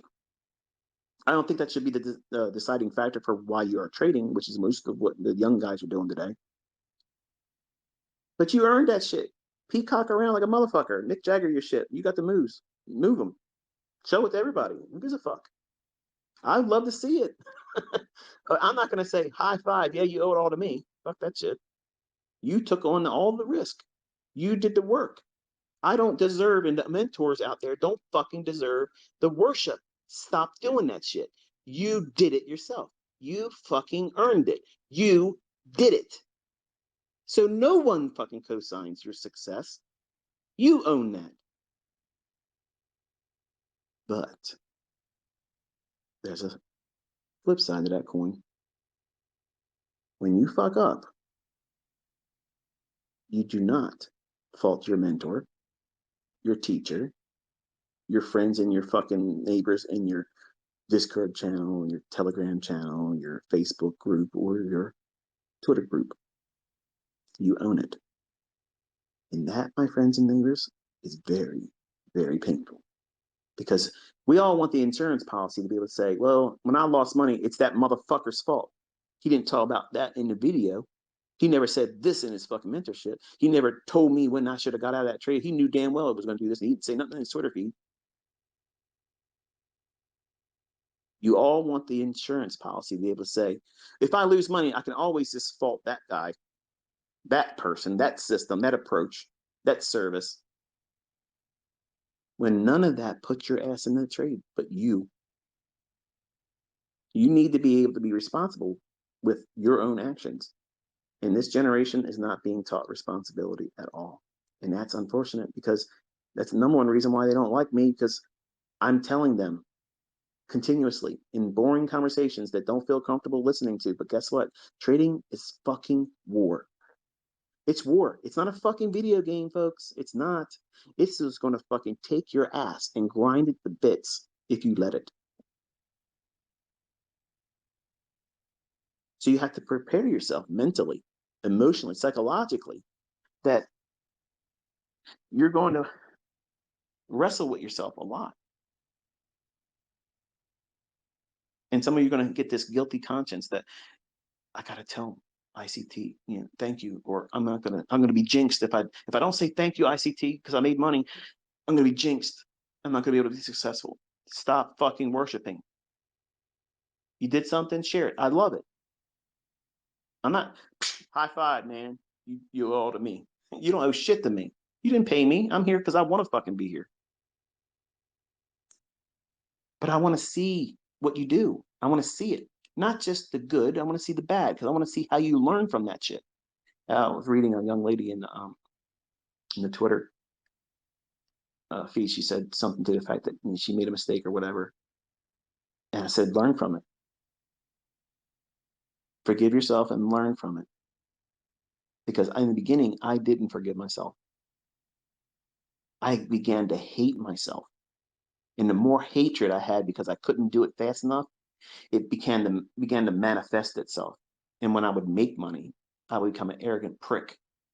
And my friends would see it. And one of my friends, who is no longer a friend now, he had the balls to tell me to my face, like, dude, like, what the fuck do you think you're doing? Like, you're just like us. You're just making money. You're no better than us. We graduated the same fucking year in school. We worked menial fucking jobs. Okay, now you're making money. You think you're better than everybody else. Let me tell you something. That was a kick in the dick. I needed it, but that was really uncomfortable. Really uncomfortable. Here's a guy that I looked at as like a brother to me. I'm like, what the fuck did you just say to me? Dude, what the hell? But that's what a real friend does. They'll call your bullshit. And they'll do it because they want to see you recognize the mistakes you're making. This generation, you don't see people half the time. You're talking to them through social media. So you've got iron balls that you wouldn't say none of that shit if you were face to face with them. And it causes a disconnect socially, but it also encourages you to do things that are toxic. And this generation, unfortunately, has been created to be the worst of the worst. And some of you that are going to do well in this, you're going to see what I mean by that by coming out of whatever the fuck you're involved in right now. The way kids are taught in school today, ass backwards. It's all about feelings and social approval. Listen, folks, there's going to be people out there that don't like you. No matter how nice you are and whatever you want to do, you can give the fucking world to them. They're still going to find fault in you. They're going to tell you you're full of shit. You're an asshole. You should have done it sooner. What took you so fucking long, you asshole? You gave everything away for free. Why didn't you have to fucking make me wait? You should have did this sooner. You're always going to have that. There's assholes in everything. Everything. You're never going to please everybody. You're not going to. So don't let this endeavor be a reason for you to go and say, okay, I want to be successful so I can go out on social media and be approved and accepted by my friends and people I don't even know. Because these people don't fucking give a shit about you. They're not tucking you in bed at night. They're not paying your bills when you fuck up. They're not going to give you a handout. So why does their opinion or their approval of you right now or in the future matter at all? That's not a reason to be fucking trading. And these young boys out here, they're fucking on social media. That's all they're doing. They're catering to something that doesn't mean a fuck. Versus trying to build a life for themselves, find a significant other to have a relationship with, and being happy and content and not giving a fuck who likes them, worships them, thinks that they should have done it better, or isn't doing it as good as the next guy. Fuck all that. You only have one life here. There's no dress rehearsals. And you're going to come into this world like everybody else does without an instruction manual. Because you are a work in progress. You're going to make mistakes. You're going to fuck up all the time. The rest of your life, you're going to make mistakes. Every single day, you're making mistakes. The difference is you are comfortable with certain mistakes that you make because you understand that that was probably not the best thing you should have done. And there it is. It's done. It didn't take anything from you except for the nuisance of having gone through it. Perfect example. In front of my house, the new one, I got these pillars out there. One's by my mailbox, and the other one is it's got like landscaping and such. And it has three little bulbs in the light. I had to go out yesterday, replace two of the bulbs. It was a pain in the ass to get my hand up inside this contraption to try to get these little tiny little skinny candlestick type flame shaped bulbs. I knew I only had three bulbs left, but I had to replace two. So I brought one extra. I reached my hand up in there. I know what I'm doing. I'm doing too fast because I don't want to be doing what I'm doing. And I know as soon as I get it done, I'm going to run back in there and I'm going to probably realize I didn't do something right. I'm not a handyman. I'm being honest with you. Okay. I got a checkbook. I pay people to do shit for me. But here I am. I'm trying to put my fucking hand up inside this contraption to change the bulb. And I drop the bulb. It hits one of the rocks in the landscaping and it breaks the bulb. Now, if I would have listened to my internal voice that said, slow the fuck down, Huddleston, I wouldn't have done that. But the wisdom in me said, take all of the fucking bulbs you have because the chances of you being in Huddleston here is likely. Okay. So I dropped it. I broke it. I had the other two still to replace them. That's my fucking stop loss. That's my risk management. It was unpleasant. I hated the whole fucking idea of me going out there doing that. But I used what I do in my market trading out there. I had funded the position. I had resources in case I did get stopped out. That ball broke. But I'm not out of the game, and I still got what I needed because I had a partial. Now, if I didn't take the extra bulb, and I'm walking out there yesterday, and the wind's blowing me in the face, and I'm just wearing my pajamas and my t-shirt with slips on, no socks, and it's cutting through me cold, and I'm up here trying to dig my hand underneath this fixture that covers the bulbs. I don't know why they designed it this way, but I'm probably doing it wrong anyway. But if I wouldn't have brought the extra bulb, and I would have dropped that fucking bulb like I did, and it broke, or if I didn't have the extra bulb, that would have took me out of my whole show yesterday and would have pissed me off. Because shit happens.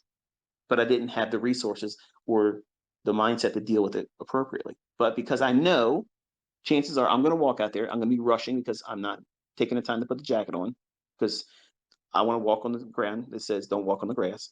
Okay, I'm going to do the things I'm being told I can't do and shouldn't do. So the human part of me is doing exactly what the fuck you're going to do when you start trading or start watching these live streams. You're going to feel the impulse to do the very things I'm telling you not to fucking do, and you're still going to do it. Whose fault is it when it hurts you? Yours. But you don't want that responsibility. You don't want that. You want the responsibility of being able to take all the clout when you win. Put a ICT, I made this trade because you want other people to like your post. And I get it. That's cool. I'll like it. If you're doing what you're supposed to do, I'll like it. But I want you to be cognizant to the fact that you are expected to be responsible, not just clout chasing or looking for approval or an attaboy or attagirl, pat on the back. You got to be responsible. When you make a mistake, own it. I want to see more of that this year. I want to see I did this wrong. This is what I was expecting to happen. This is what I felt while I was doing it, and it didn't pan out. And this is exactly how I feel right now. That's what I want to see. I want to see that. And I want other people to see how much of that occurs. Because on social media, there is some cherry picking going on social media. They only want to give you what makes them feel good about themselves. And in trading, you can't do that. You can't hide it. It's going to show up in your bottom line.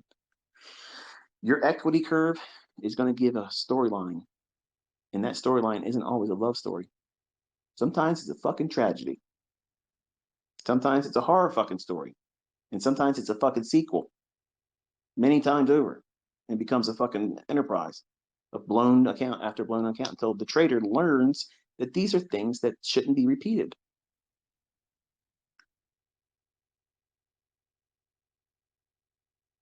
So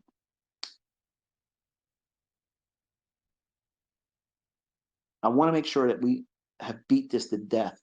And I'm sure I'll be doing more of it before we get to February 7th.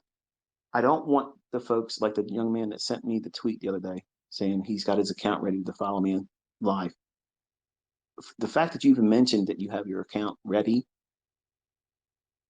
that signals that you're doing everything I tell my students not to do.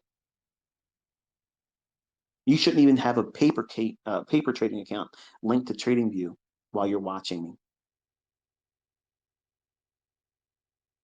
because it's going to be enticement. You're not going to be able to, if you're not capable of managing yourself and controlling yourself and being disciplined, you're going to do things that's going to be distracting. And if you do something that you know now that you have been told multiple times not to do, are you going to be listening to my narrative about why price should be doing what it's doing and what it should be doing next and what you don't want to be seeing? Are you going to hear that and let it resonate with you and take it as experience while you're in a trade and you're only giving a fuck about whether or not it's going to go to profit or if it's going to stop you out? And what if you're in a trade and you don't trust where I think the market's not going to go and you're scared that it's going to stop you out and you get out of the trade, and then it runs in the favor of what your trade was outlined to do.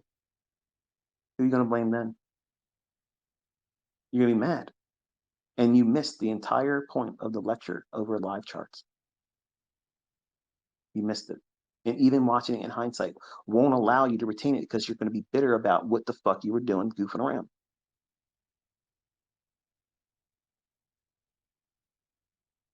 Are you worth investing the time this year in yourself the right way? I'm telling you, if you do anything outside of what I'm telling you to do, you're fucking doing it wrong. And the results won't come. You need it to be boring.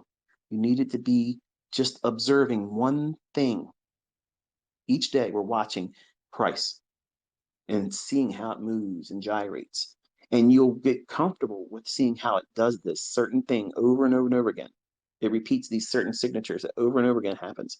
And then by doing that, the setup that you don't even understand exists right now will literally come to life right in front of you in your chart. It will start resonating with you that this is the particular pattern that you like seeing me talk about. I may not even be referring to it as a trade for myself, but because I'm saying it should do this and then do that, you're like, I can see 5 handles in that. And then next time you do it, same thing happens. You already know what I'm going to say before I start saying it because you see that thing forming. He keeps talking about this, but I see this. So that's my setup. That's my model. That's my multiplier. That's the thing I'm going to gravitate to in trading. And then you work with that and let it grow. And you build more understanding as we go throughout the rest of the year. And then you start seeing more things build on that. Then your 5 handle moves become easily 15 handles and 10 handles, 20 handles, and then 15 handles, and then 30, 50 handles, and then 5 handles, and then back and forth. There's an ebb and flow. And you'll see how many times. How often does a 50 handle move occur in a month? When is it realistic to expect one? When should you only be focusing on 5 handles and be thankful that you got that and be out for the rest of the day? You're going to learn all that stuff. But I can't, and no one else can communicate it in a book. You can't. You can't do it. It cannot be done.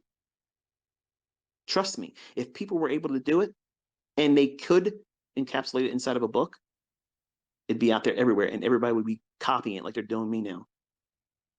Making books and shit. They have no idea what the fuck they're talking about. Smart money concepts. You just got introduced to the idea, folks. Just take your shoes off. Get comfortable. You're going to be here for a year. You're going to see all kinds of cool shit. And it's for you to learn and become better at it. Not fall victim to people that don't know how to do it. It's my prayer, honestly, for all of you to really find yourself in this. Even if you use other stuff in addition to what I teach. If it aligns with what you're doing, the times that it aligns, I'm confident, I'm absolutely confident that it will improve your understanding about price. And that's all I want. I just want to be a help. That's all. That's all I want from all of you is to give me the opportunity to help you. That's all I'm asking for. You don't have to go out of your way, to constantly keep thanking me. We see enough of that already. Just put the work in and show me your results. That's all I'm wanting, okay? Because I know the rest will take care of itself. And once you get to that point, that confidence level, so you think right now I'm saying this and I'm going to close it. Right now you have your job, or maybe you don't have a job, okay? Maybe you just recently got laid off, fired, the company went out of business, something to that effect, but no longer you have a job. Before that happened, you probably felt real confident that as long as you keep showing up to work, you got a job. That's a false sense of security. But you've lied to yourself and convinced yourself that it's true. Those working right now having a job, your job's not guaranteed to you, no matter how much you want to talk yourself into it. Oh, they need me. They don't fucking need you. They don't need you. You are just a number to them. One little small cog in the machine. And that cog that you represent is easily replaced by somebody else for less money. That's the environment they're creating right now. You don't see it, but it's what's happening.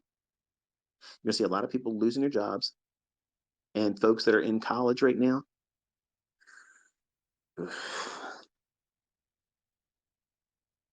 You're going through school, working very diligently, I'm sure, studying and trying to carve out a certificate. Nothing guarantees you a job with that certificate. I had a GPA just under 4%, math and science major. That was like me. That was me. I was writing programs in 6th grade after school, all from books that I got from the library. I wanted to be a video game maker. That was my aspirations as a little boy in Middle River School in 6th grade. The math teacher that everybody fucking hated, I loved him because when school ended, he let me stay until he left for the day. He let me code, and I was just doing little games and Hangman and things like that with basic language. And I was learning to code right then and there. And that was better than any college course I went through with programming because I was passionately seeking how to do it on my own. Instead of going to a class and listening to a guy bloviate about shit that, may or not even be that the best way of doing it.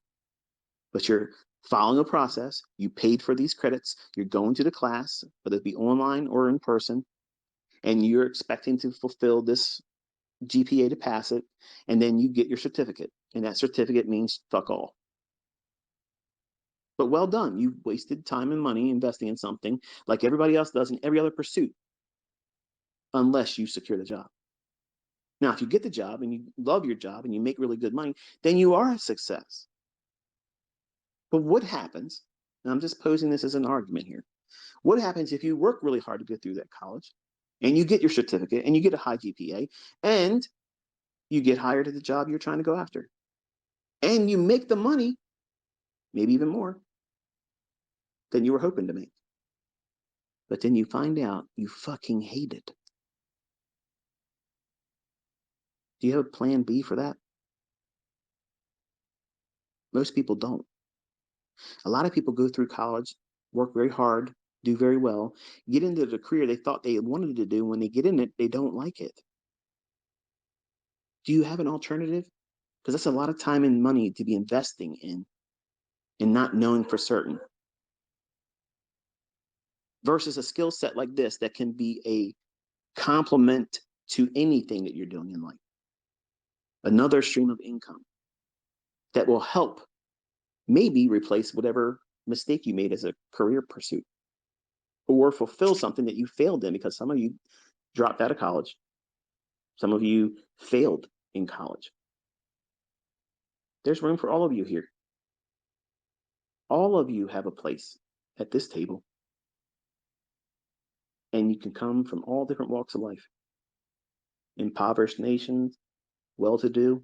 I have all kinds of students, and they're doing well. Not every one of them, but I have students across a wide spectrum of different demographics, countries, language barriers, all of that stuff. It wasn't formidable enough to keep them from finding success.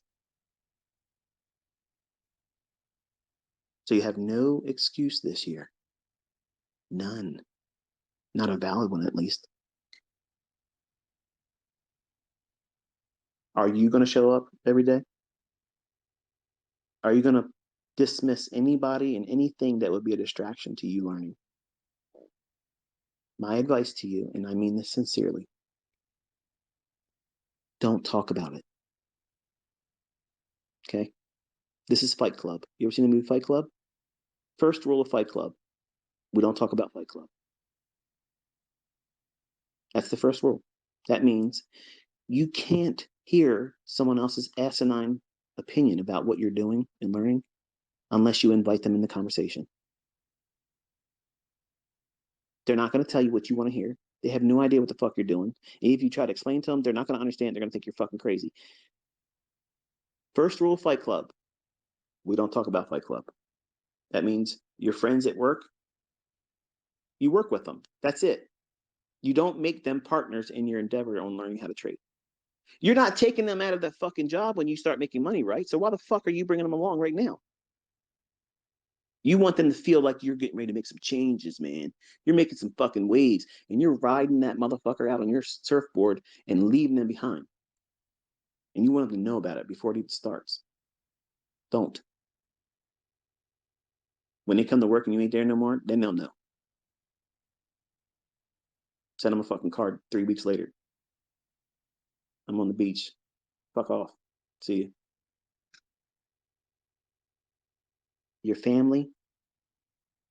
First rule of Fight Club: we don't talk about Fight Club. Because they're not going to tell you what you want to hear. They're only going to tell you their fears and reasons why they wouldn't do it. So why the fuck are you going to invite them in the conversation? They won't understand what you're doing.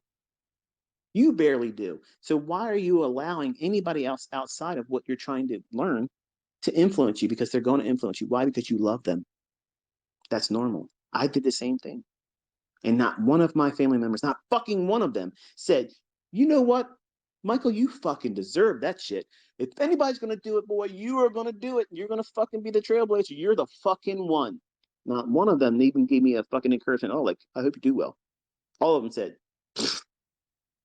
yeah, right. You're going to be just like the rest of us. The rest of us. The rest of us? Motherfuckers, you retired. We're still working in retirement right now. I've been retired.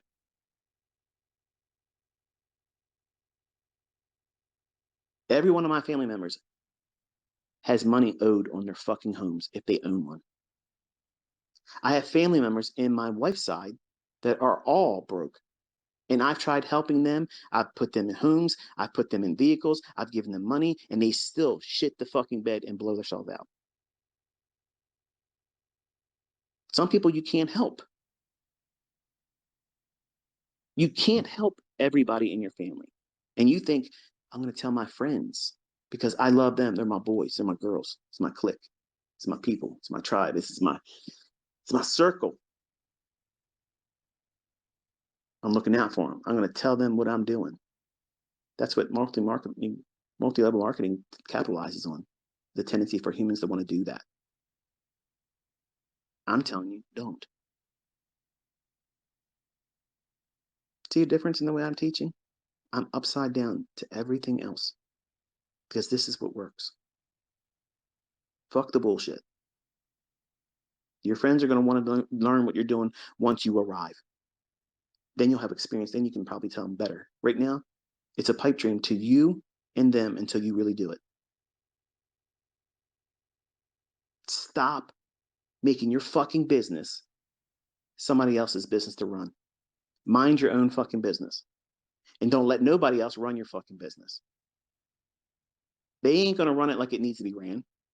Their input is menial and minuscule compared to what you're expected to do on your own here, putting the work in, showing up every fucking day. They're going to take days off, every fucking day off to them. And you're going to let them into the conversation by saying, here's what I'm doing. I'm going to be doing this. This is my goals. And they're going to feel like what? Oh, shit. They got a goal. They're trying to do something. Most people don't. They're trying to muster up enough strength to get out of fucking bed to drag their ass to work. And you're talking to them how you're going to change your whole fucking family tree.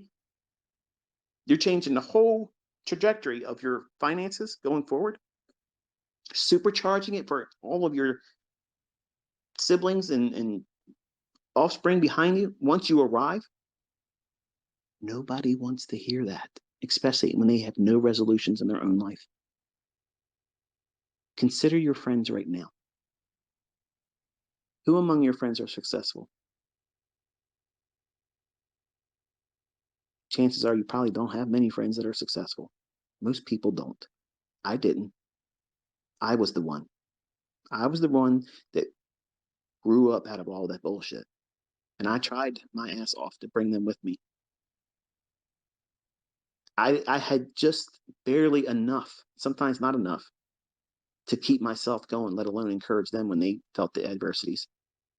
So you're asking to win something that you can't win. That's a battle that you can't win. You can't encourage them when you haven't done it yet. And the only thing you're really doing is wanting them to think that you're making money moves. Hashtag making money moves, baby. You're living social media. That's what you're doing with your fucking friends, face to face. The best thing you can do is don't invite them to shit that you ain't proven to yourself yet. And don't invite criticism when you haven't even found your way yet. First rule of Fight Club, we do not talk about Fight Club. You don't tell your friends, you don't tell your family, you don't tell your coworkers what you're trying to learn here, because they're all going to give you a report card. And they're going to give you an interim report. So, how you doing in your so-and-so? Making any money yet? I see you're still coming to work, motherfucker. That's what you're going to get. That's what I got. Until that day, until that fucking day when we gave me the move I was looking for. Fuck all of you. I'm out. Peace. And I told him keep my last fucking paycheck, and I never came back for it, and he never mailed it. Think about that. Yes, that's what it felt like. I didn't give a fuck. And you won't give a fuck either. You won't care about all the people that you know would have doubted you if you brought them into the conversation, but don't bring them into it. Don't do that, because it's going to be a distraction, because you love your friends, and you should. They're extended family, and you love your family. Even though as dysfunctional as these motherfuckers are, you love them. You don't want them over your fucking house on Christmas. You don't want to see them on Thanksgiving, but you still love them. But these are the same motherfuckers that you're about to invite to the board meeting of Corporation You Incorporated. You're making them fucking honorary board members of You Incorporated. What the fuck are you doing that for? You already don't want to spend time with them, but you're going to invite them to the conversation about how you're going to find success doing this. Don't do that. Don't do it. You're setting yourself up for failure right away, because it's going to be mentally draining. Not only do you have to keep up with the pace I'm going to put you through and the natural learning curve of going through the process yourself, because this shit isn't easy. You have to wrestle with yourself. And you're inviting all of the toxicity that lazy motherfuckers that everybody has in their family and their friends and their coworkers. Look at what your coworkers, look what you get away with at work. Some of you motherfuckers are listening to me fucking off on Twitter Spaces while I'm going off. And you should be working. You're cheating the man. You're getting paid to do something, and your head's in the fucking charts, listening to ICT fucking videos on the slide, keeping your fucking phone hidden underneath your fucking coffee cup, moving shit. Let me see where he's at right now. I'm gonna tell you. You know what the fuck I'm talking about. You know exactly what I'm talking about. So if you're trying to cut corners and slacking off, how do you think your friends and coworkers are going to feel when you start finding success? It's going to cause static. Versus, now let me give you the flip side of this. This is the right way of doing it, and I'm done. Quietly just go about your fucking business this year. Learning, collecting information, exercises, doing the drills, the homework assignments I'm going to put you through. Show up every day. You don't fucking talk about it. If you know your fucking spouse would lose their fucking mind about what you're doing here, just for this year, you don't say anything. If you can't make it work, it was no harm, no foul. You'll never hear them complain to you about, see, I told you, or you fucking did this and did that. Just quietly do it. It's not costing you any money. They're not going to be mad. But they will be mad if they think that you have emotionally and psychologically committed to something, and then you can't find success with it. They're going to constantly find a way to constantly bring that shit up in your face all the time. Remember that one time when you thought that guy on the internet, that fucking scammer, he said he was going to do this, do that, and all of a sudden, what happened? Nothing. You're still fucking working, you fucking failure. They're going to throw it up in your face. Maybe not to that degree, but it'll happen. It'll come up when you don't want it to. The best thing you can happen, best thing you can do is just go through the process of learning how to do this quietly. Keep it personal.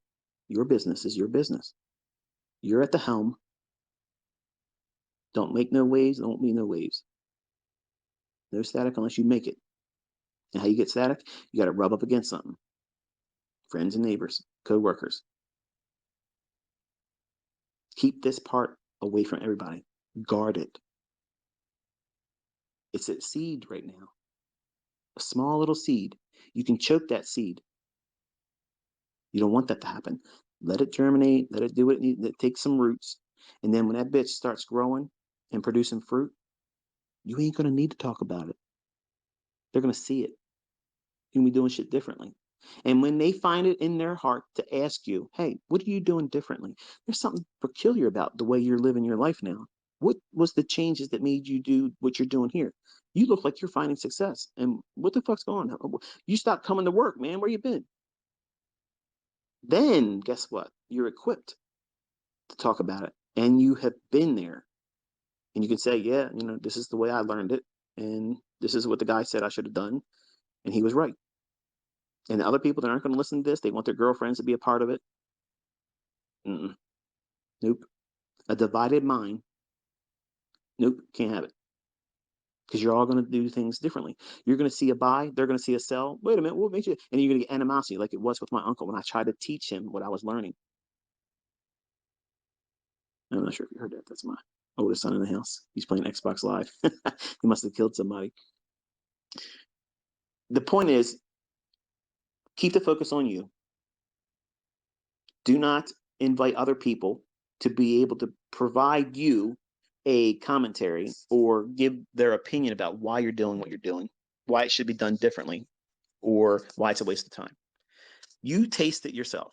You find your own success, and everything that you would want to share with them, you'll have experience and the receipts to share, and you'll be much more effective in doing it. Right now, you don't know anything.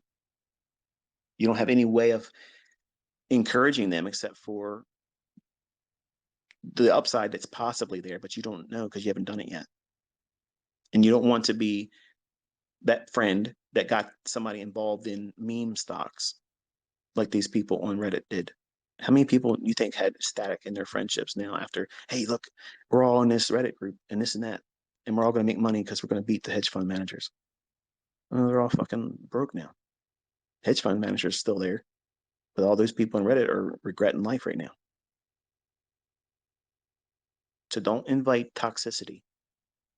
Don't make a divided mind condition where you have friends and family members or coworkers that you're trying to make profitable with you.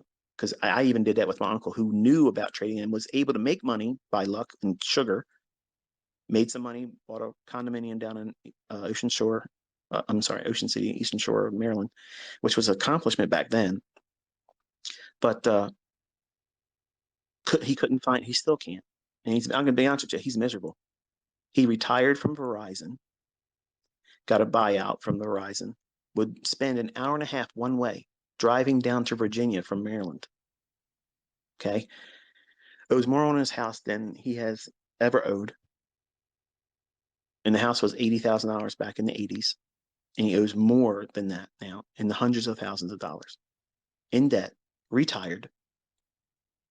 And once he retired, he ran a lawn cutting business. And now he's delivering auto parts for, I don't know, some kind of auto parts place. And I asked him, I said, why are you working? No reply. He's miserable. He's not doing what he wanted to do as a young man because he had a taste of it and never could do it. And what was his problem? He couldn't accept, and he said it right from his own mouth when we drove around one day, and I told him, I said, I want to help you learn how to do this. He cried to me, broke down and cried and admitted, he goes, every time you tried to tell me something, I wanted to do whatever you said and do the opposite of it because I'm jealous. I brought you to this. When you were 15 years old, I was talking to you at your grandmother's house. 14 and 15 years old, he was talking to me all the time. Richest people in the world, Michael, trade futures and options. Get yourself a good job, go out there and become an electronic technician, like he was at the time at Westinghouse, and learn how to trade futures. And I didn't want to hear that shit. was like, what the fuck? I'm in martial arts. I don't give a shit. I wasn't even interested in girls. And I was martial arts. I'm going to have my own martial arts school. And then here I am running up a fortune in his home, renting his bedroom from him for $50 a week. He watched me do it. And he and his wife would ask me to pay for vacations, pool liners when they needed one. New fence was the that was it. That was the breaker for me. That's just like, you know what, I'm getting taken advantage of. Raise the rent if you want, okay, but stop asking me to pay for stuff. And I moved out. That was the uncomfortable point I needed to get out of there. But I tried to teach him, and he wouldn't do it. Everything I said, he would do the opposite. And then when I heard him tell me in tears, he goes, I'm jealous because why does God let you do this and not let me? And I said, you ever stop and think that God allowed me to learn how to do this, and now I'm your nephew, and I could literally hold your hand doing it, but your ego and pride won't let you do that?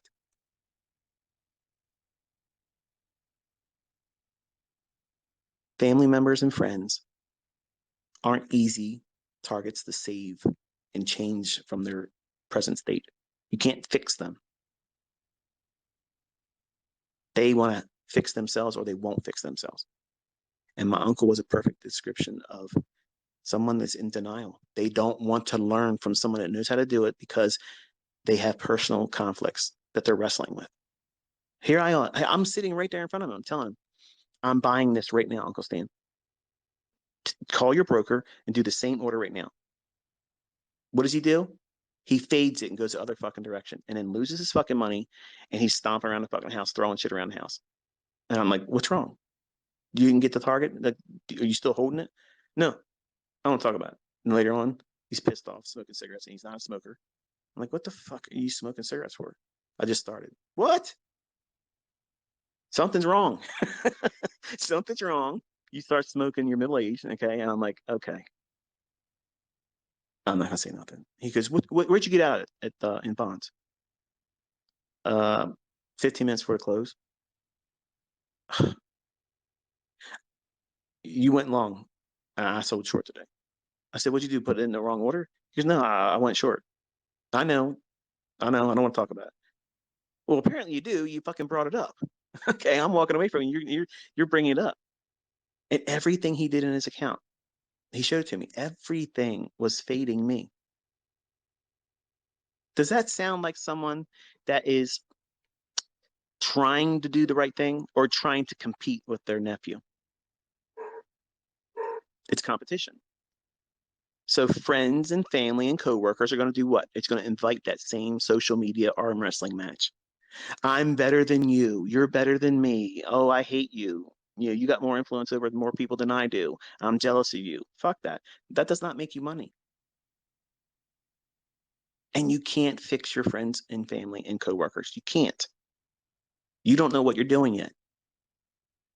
Once you're able to do it, you can say, hey, this is what I did to do this. And it's going to take a lot of work. There it is. It's easy to do it that way. They're not going to fault you because they see what you're doing now or then when you get to successful level speculation. And it removes any invitation for someone to bring toxicity to what you're doing and distract you. I've already warned you up front. It's going to be painful. It's going to be boring. It's going to be work. It's not going to be easy. You're going to feel like you're second guessing yourself all the time. Feels like you're never going to get it in the beginning. And it's normal. It's all part of this. It's absolutely part of every facet of learning how to do this. Nobody tells you that in their coursework. Nobody tells you in advance. And I told everybody before they join in on mentorship, it's going to be hard. And it would be better for you not to fucking join. The last group, I tried to talk them out of it. Guess what? Some of them realized once they got in, wow, this is a lot more than I thought it was. Yeah. You're competing with yourself.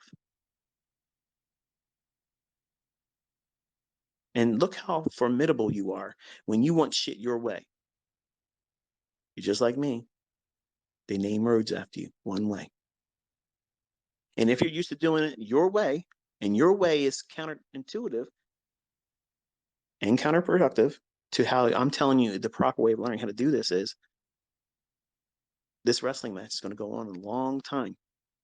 before you relinquish your grasp on what you think you should be doing and how you should be learning versus someone that knows how to do it and can do it and is teaching you properly. And stop arm wrestling me. It's a whole lot of mental baggage that you have to contend with when you're brand new. Things that you're going to worry about that aren't really worth worrying about, but they feel like they should be worried about. And the things that you should be focusing on and concerning yourself with, you're not going to want to do it because it feels like there's no benefit in that right now. And that's where people fall victim. Trading, once you know what you're doing and know what you're looking for, is easy. Finding successful, profitable setups is easy. Absolutely easy. It's next to impossible in the beginning because you're in the way.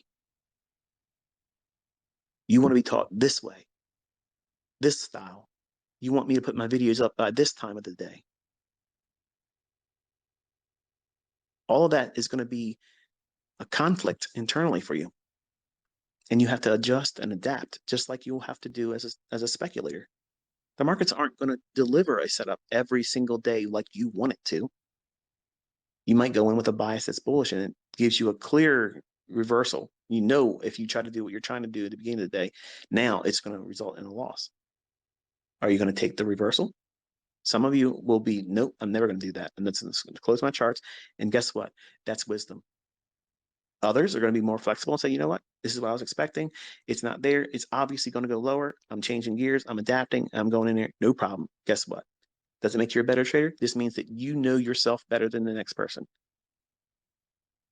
And others are going to say, fuck you. I'm not going to change my bias. This is the way it is. And if I get stopped out, I'm okay with that. And guess what? That's wisdom. You know yourself. You're not going to be wrecked emotionally and psychologically because you took a loss. You know that chances are you're probably going to lose, but you're going to follow this system and you're going to keep the loss at a minimum.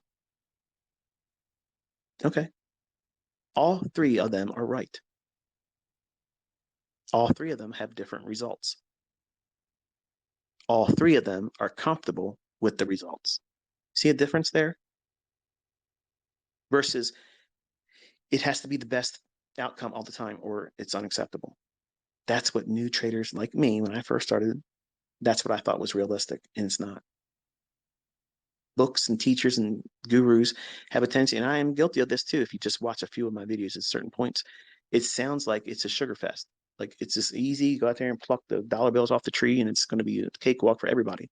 No. If you listen to every one of my videos, you'll hear me talk about what I've been bloviating here. You're going to have to work your ass off and you're going to have adversities. You're going to have things challenge you, and that's good.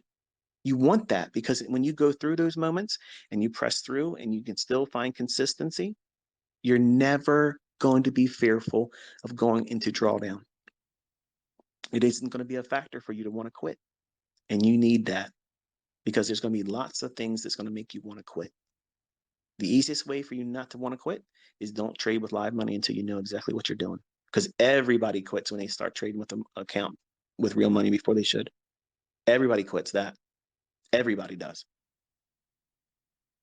That's why the percentages, if you believe the statistics, that's why it's so high that 90% of them lose their account the first 30 to 90 days.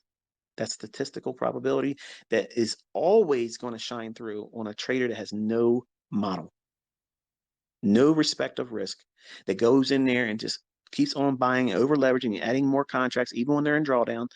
That type of stuff results in that. And think about what they've learned.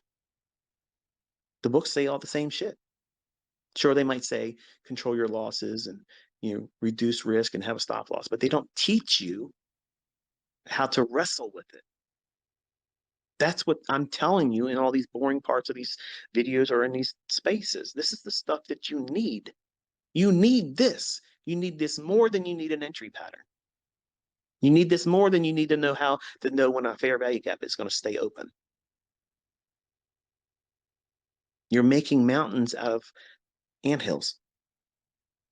And you're trying to climb Mount Everest in shorts and flip-flops with other things that are more weightier.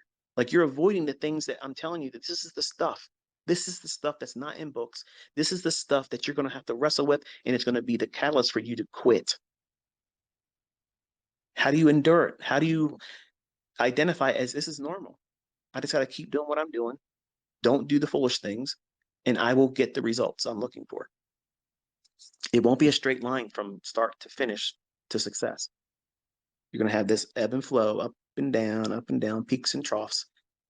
And every one of those things needs to be logged as an experience. What you feel, what anxieties that you feel. Not that you're beating yourself up, but you want to recognize, it's realistic for you to recognize, admittedly, I'm feeling apprehension about going into the market because the market looks like it's indecisive right now, and I don't have a clear depiction of what I think the weekly chart's going to do.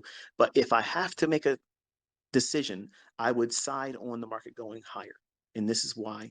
And then at the end of the week, you go back and refer to how you felt about that instance. If you're right, you commend yourself. I'm glad that I was able to have the confidence to record in my journal, not take a trade. Okay, totally different. Because what you're doing is you're fortifying your mind with positive self-talk. Even when you have a bad negative response to an engagement, we'll do a live session, right? And I'm expecting the market to do certain things. And maybe humanity creeps in that day and you see me get it wrong. You're going to go into your journal, if you journal at all. You're going to say, oh, yeah, ICT got it wrong today. I'm second guessing all this stuff. This probably feels like a scam. This isn't working today. This pattern didn't work. If there was a smart money entity out there, it would have never let this fail. The algorithm's probably being changed. Everybody's watching the live stream. All this negative stuff you're dumping into your journal or holding it in your head is going to compound over time. And it's going to prevent any new understanding or learning in by your experiences with the concept and me sharing it with the live. You won't learn. You're building up walls. And it feels like you're protecting yourself from a letdown. You don't want to do that in your journal. In your journal, if you do something wrong or if we experience an outcome that was not favorable, like we were wanting something to pan out in the marketplace and it doesn't happen, you can go into your journal and say, okay, this is what we were expecting. I was expecting to see this happen in the market, but we observed this. What I've taken away from this instance is I shouldn't be worrying about the amount of money, because even though this was wrong, it would have been a measured amount of risk that it's palatable for me. So this is not a letdown. This is not a chasm that I can't cross. It just means this is a speed bump. And I'm excited to learn how I'm going to be able to accomplish the restitution of any drawdown that this could have created, but hasn't. And I'm thankful for that. See the difference between what I would otherwise would have been said by somebody in a tweet. Man, I fucked up today. I took that trade and it was a fucking loser. Man, I'm never going to get this. Think about that. Some of you may not tweet that, but you're thinking it when you do shit in your demo or your funded account. Versus what I just said moments before that. We're recording positive self-talk. You never, ever, ever beat yourself up in reflection. Never do that. That's why women look, and young men too, look at themselves in the mirror and they think they see an ugly person. They think other people see an ugly person because maybe someone said something stupid to them on social media, or they are not getting recognized for what they think they should look like, and they start having hatred toward themselves. You're ugly. I need to do this. I need to lose weight. I'm going to starve myself. I'm getting a nose job. I'm getting whatever. Instead of learning how to cope with it and say, you know what? That person might not find me terribly attractive, but fuck them. I'm not sleeping with them. I don't have a relationship with them. I am going to find someone, if I'm not already in a relationship with somebody, and they're going to love me for who I am because I'm providing them a wholesome partnership. And I want that. And they see past what I look like. So it's self-talk. That's something that I had to learn when I was battling high anxiety. I had debilitating anxiety. I had agoraphobia. I had a fear of being. I could never have done what I'm doing with you right now.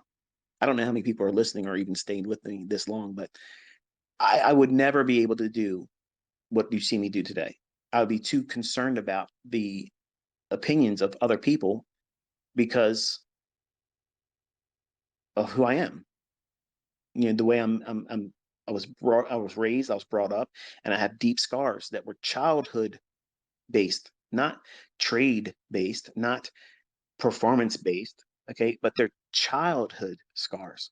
And I've lived my life, even at 50 years old. I can tell you honestly where I feel these things. And it's because of things that I encountered as a child, not having my parents raise me, you know, not having the affection or the encouragement of my parents. So I teach my kids hard, but they all know I love them. They all know I'm looking for them to do well. And that's when I'm talking to them in these presentations and you feel like I'm talking to you. That's why you like listening to me, because you get that father figure mentality from me, because I am being the father to my kids here. When I'm talking like this, I'm thinking of Caleb. I'm thinking of Cody. I'm thinking of Caden. I'm thinking of Cameron. I'm thinking about them. They're in my mind as I'm talking. Sometimes one face more than the other because of the things that they do or things that they won't do when I tell them to do it. So self-talk is really important, being positive about even a negative experience, because every person, and I learned this from Linda Bassett, uh, if you have anxiety, if you ever had a anxiety or a panic attack, which I had many times as a young man, almost daily, multiple times, to the point where I felt like I was having a stroke or a heart attack. And I'd go to the emergency room, sometimes in an ambulance, put me on an EKG, your heart's fine, there's nothing wrong with you. In 10 minutes, as soon as they told me I was fine, heart rate normal, I'm fine, I don't feel like I'm going to pass out, and I'm hungry, let's go get something to eat, and everything's back to normal. I just needed someone who I believed, because they wore a white coat, and I had white coat syndrome, meaning when you get around doctors, your blood pressure goes up, they're going to give you the bad news, you got a terminal illness. It's crazy shit, but it's a real phenomenon. And until those doctors, physicians would say, you're fine, then I was fine. But before I heard them say it, I wasn't fine, high anxiety, 200 beats per minute. That's what my heart's tacking at. And they said, look, if you don't calm down, we have to give you something because your heart will burst. What did that tell me? You're dying of a heart attack. I'm even faster. And my hands are creeping up, my fingers are curling, my wrist is curling, my forearm is curling, my legs are drawing up into my midsection because I blew off all my CO2. And I'm thinking, I'm fucking dying. I'm literally rotting in my flesh right now. That's what's going in my mind. It's revving up. That's what anxiety can do to you. It's madness. It's crazy. And I learned coping skills from Linda Bassett. Attacking Anxiety is a wonderful book. Even if you don't have anxiety, it's a good read, because chances are you're going to meet someone, or someone that's in your circle of friends and family are going to suffer from anxiety or have a panic attack. And you'll recognize it because you understand from reading that book how to cope with it. And the first coping skill I learned from her is distraction. I would wear my watch, and the first thing is you want to look at your sweep second hand on your watch. You don't want to use a digital. Okay, that's why all my watches all have a sweep second hand.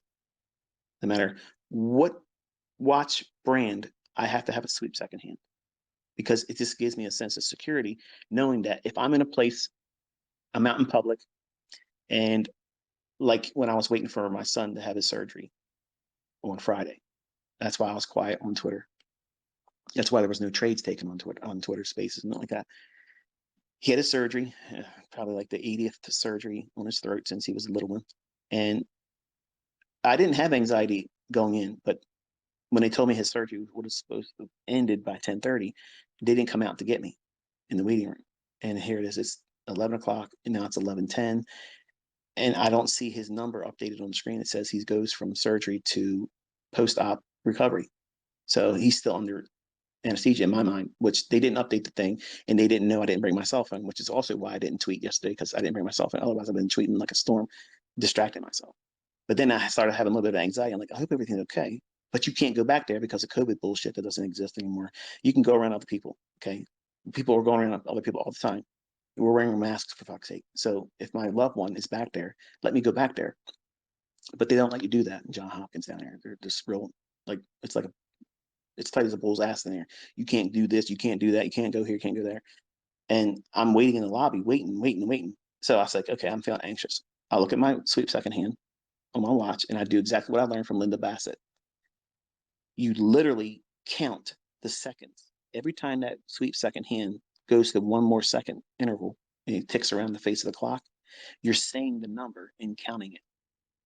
You cannot, it's impossible It's impossible to do 2 minutes of rotation around that.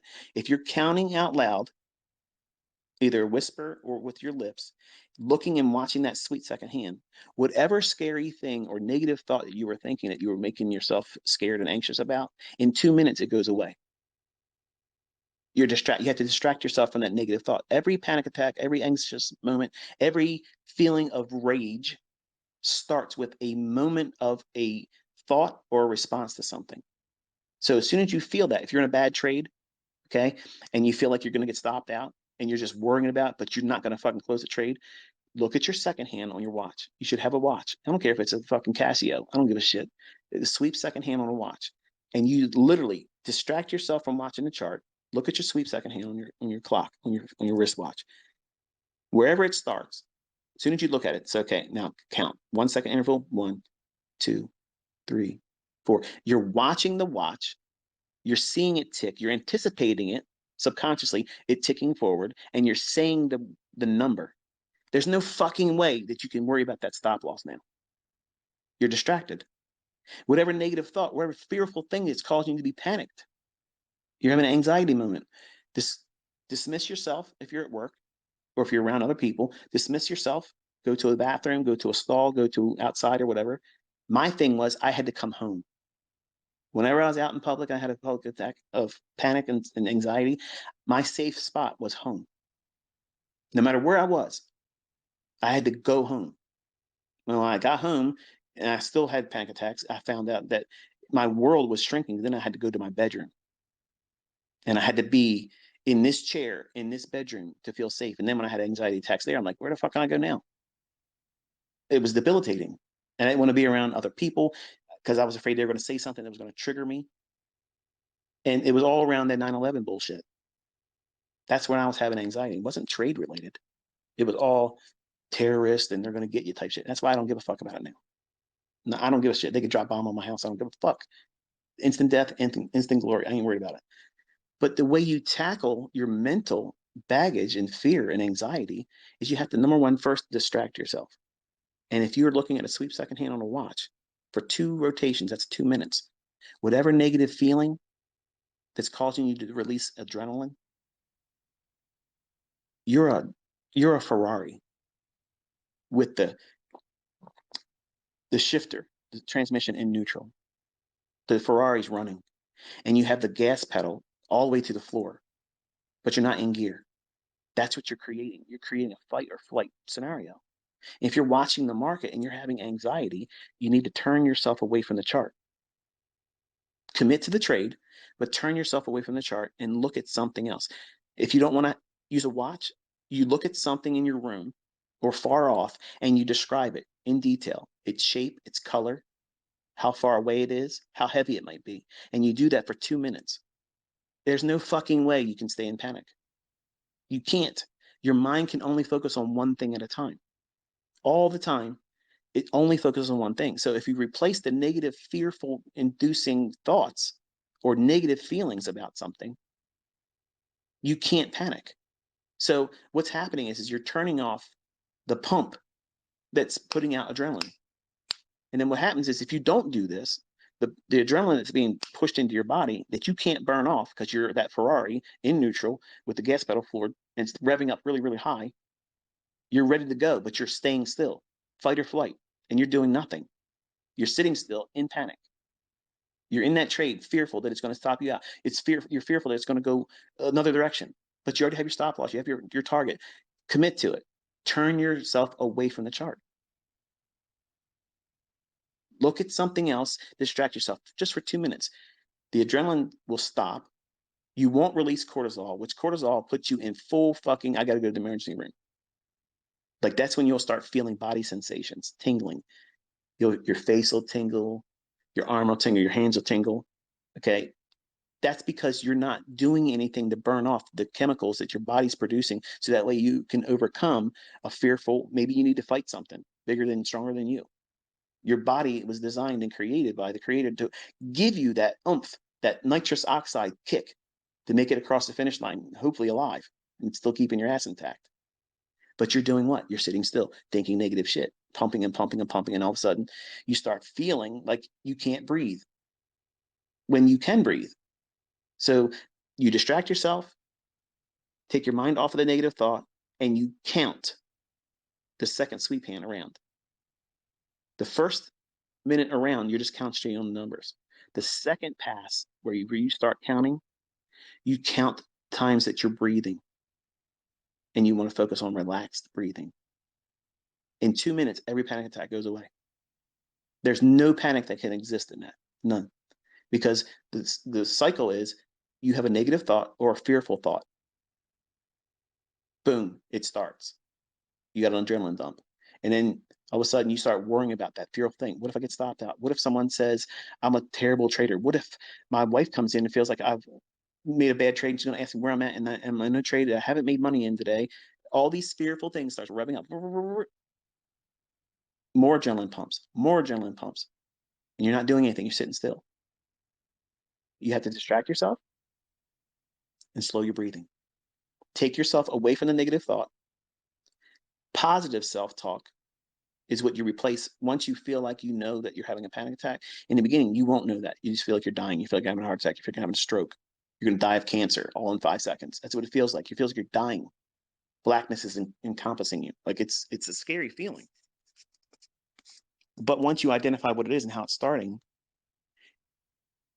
the distraction is positive self-talk. You tell yourself out loud, there is no emergency, and then laugh.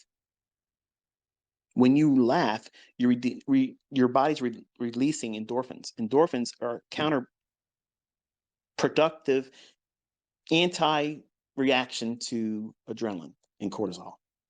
Cortisol creates the body symptom. And the more that you start thinking about the body symptom, if you press into that, but with fear, you'll hyperventilate and not realize it. And you're breathing faster and deeper and blowing off more of your CO2. And when you blow off your CO2, you get lightheaded. So you feel like you're having a stroke. And then all of a sudden you're feeling the tingling because you blew off all your CO2, and it feels like you're having a stroke. Because tingling on your arm, numbness, lightheadedness, you're having a stroke. You're having a heart attack when you're not. You just blew off your CO2. So you have to slow your breathing down, let your blood and oxygen levels regulate again. You distract yourself by reminding yourself there is no emergency, and laugh about what it is you're doing. It feels weird. Try to just, like, I'm doing this to myself again and there's no emergency, and laugh. As soon as you laugh, your body releases endorphins, and that immediately starts counteracting all the negative feelings that you're feeling from adrenaline and cortisol. Those two chemicals in your body while you're doing nothing will create body symptoms. And the body symptoms, unless you replace the negative thought with positive self-talk, talking yourself down, reminding yourself there is no emergency, I am safe where I'm at. Home is where you are, wherever you are. You're in your body, that's home. And I had to teach myself that, because I felt like I was only safe in my home. I was only safe in my bedroom. I was only safe in the chair next to my computer, where if I wanted to pull up something, I could find out what was going on. That's how bad you can get if you let yourself run without a leash. And in trading, you're going to find scary shit. And it's going to put you in panic-inducing situations. And it's all completely manageable. So, not sure who needed to hear that, but it's all real world shit. So I've talked to you enough this morning. I've been going for a number of hours. And yeah, we're going to close this one now. I think it's time for me to grab some fruit. I'm hungry. So I will touch base with you by the way of a video later on this evening. It'll be a short one, I promise. And we'll touch base with each other on Tuesday. Tomorrow's a holiday, I think. So I'm not going to be doing anything market related there. So we'll resume on Tuesday morning. I'll touch base with you about 8:15 New York local time on Tuesday. Until then, enjoy your Sunday and be safe.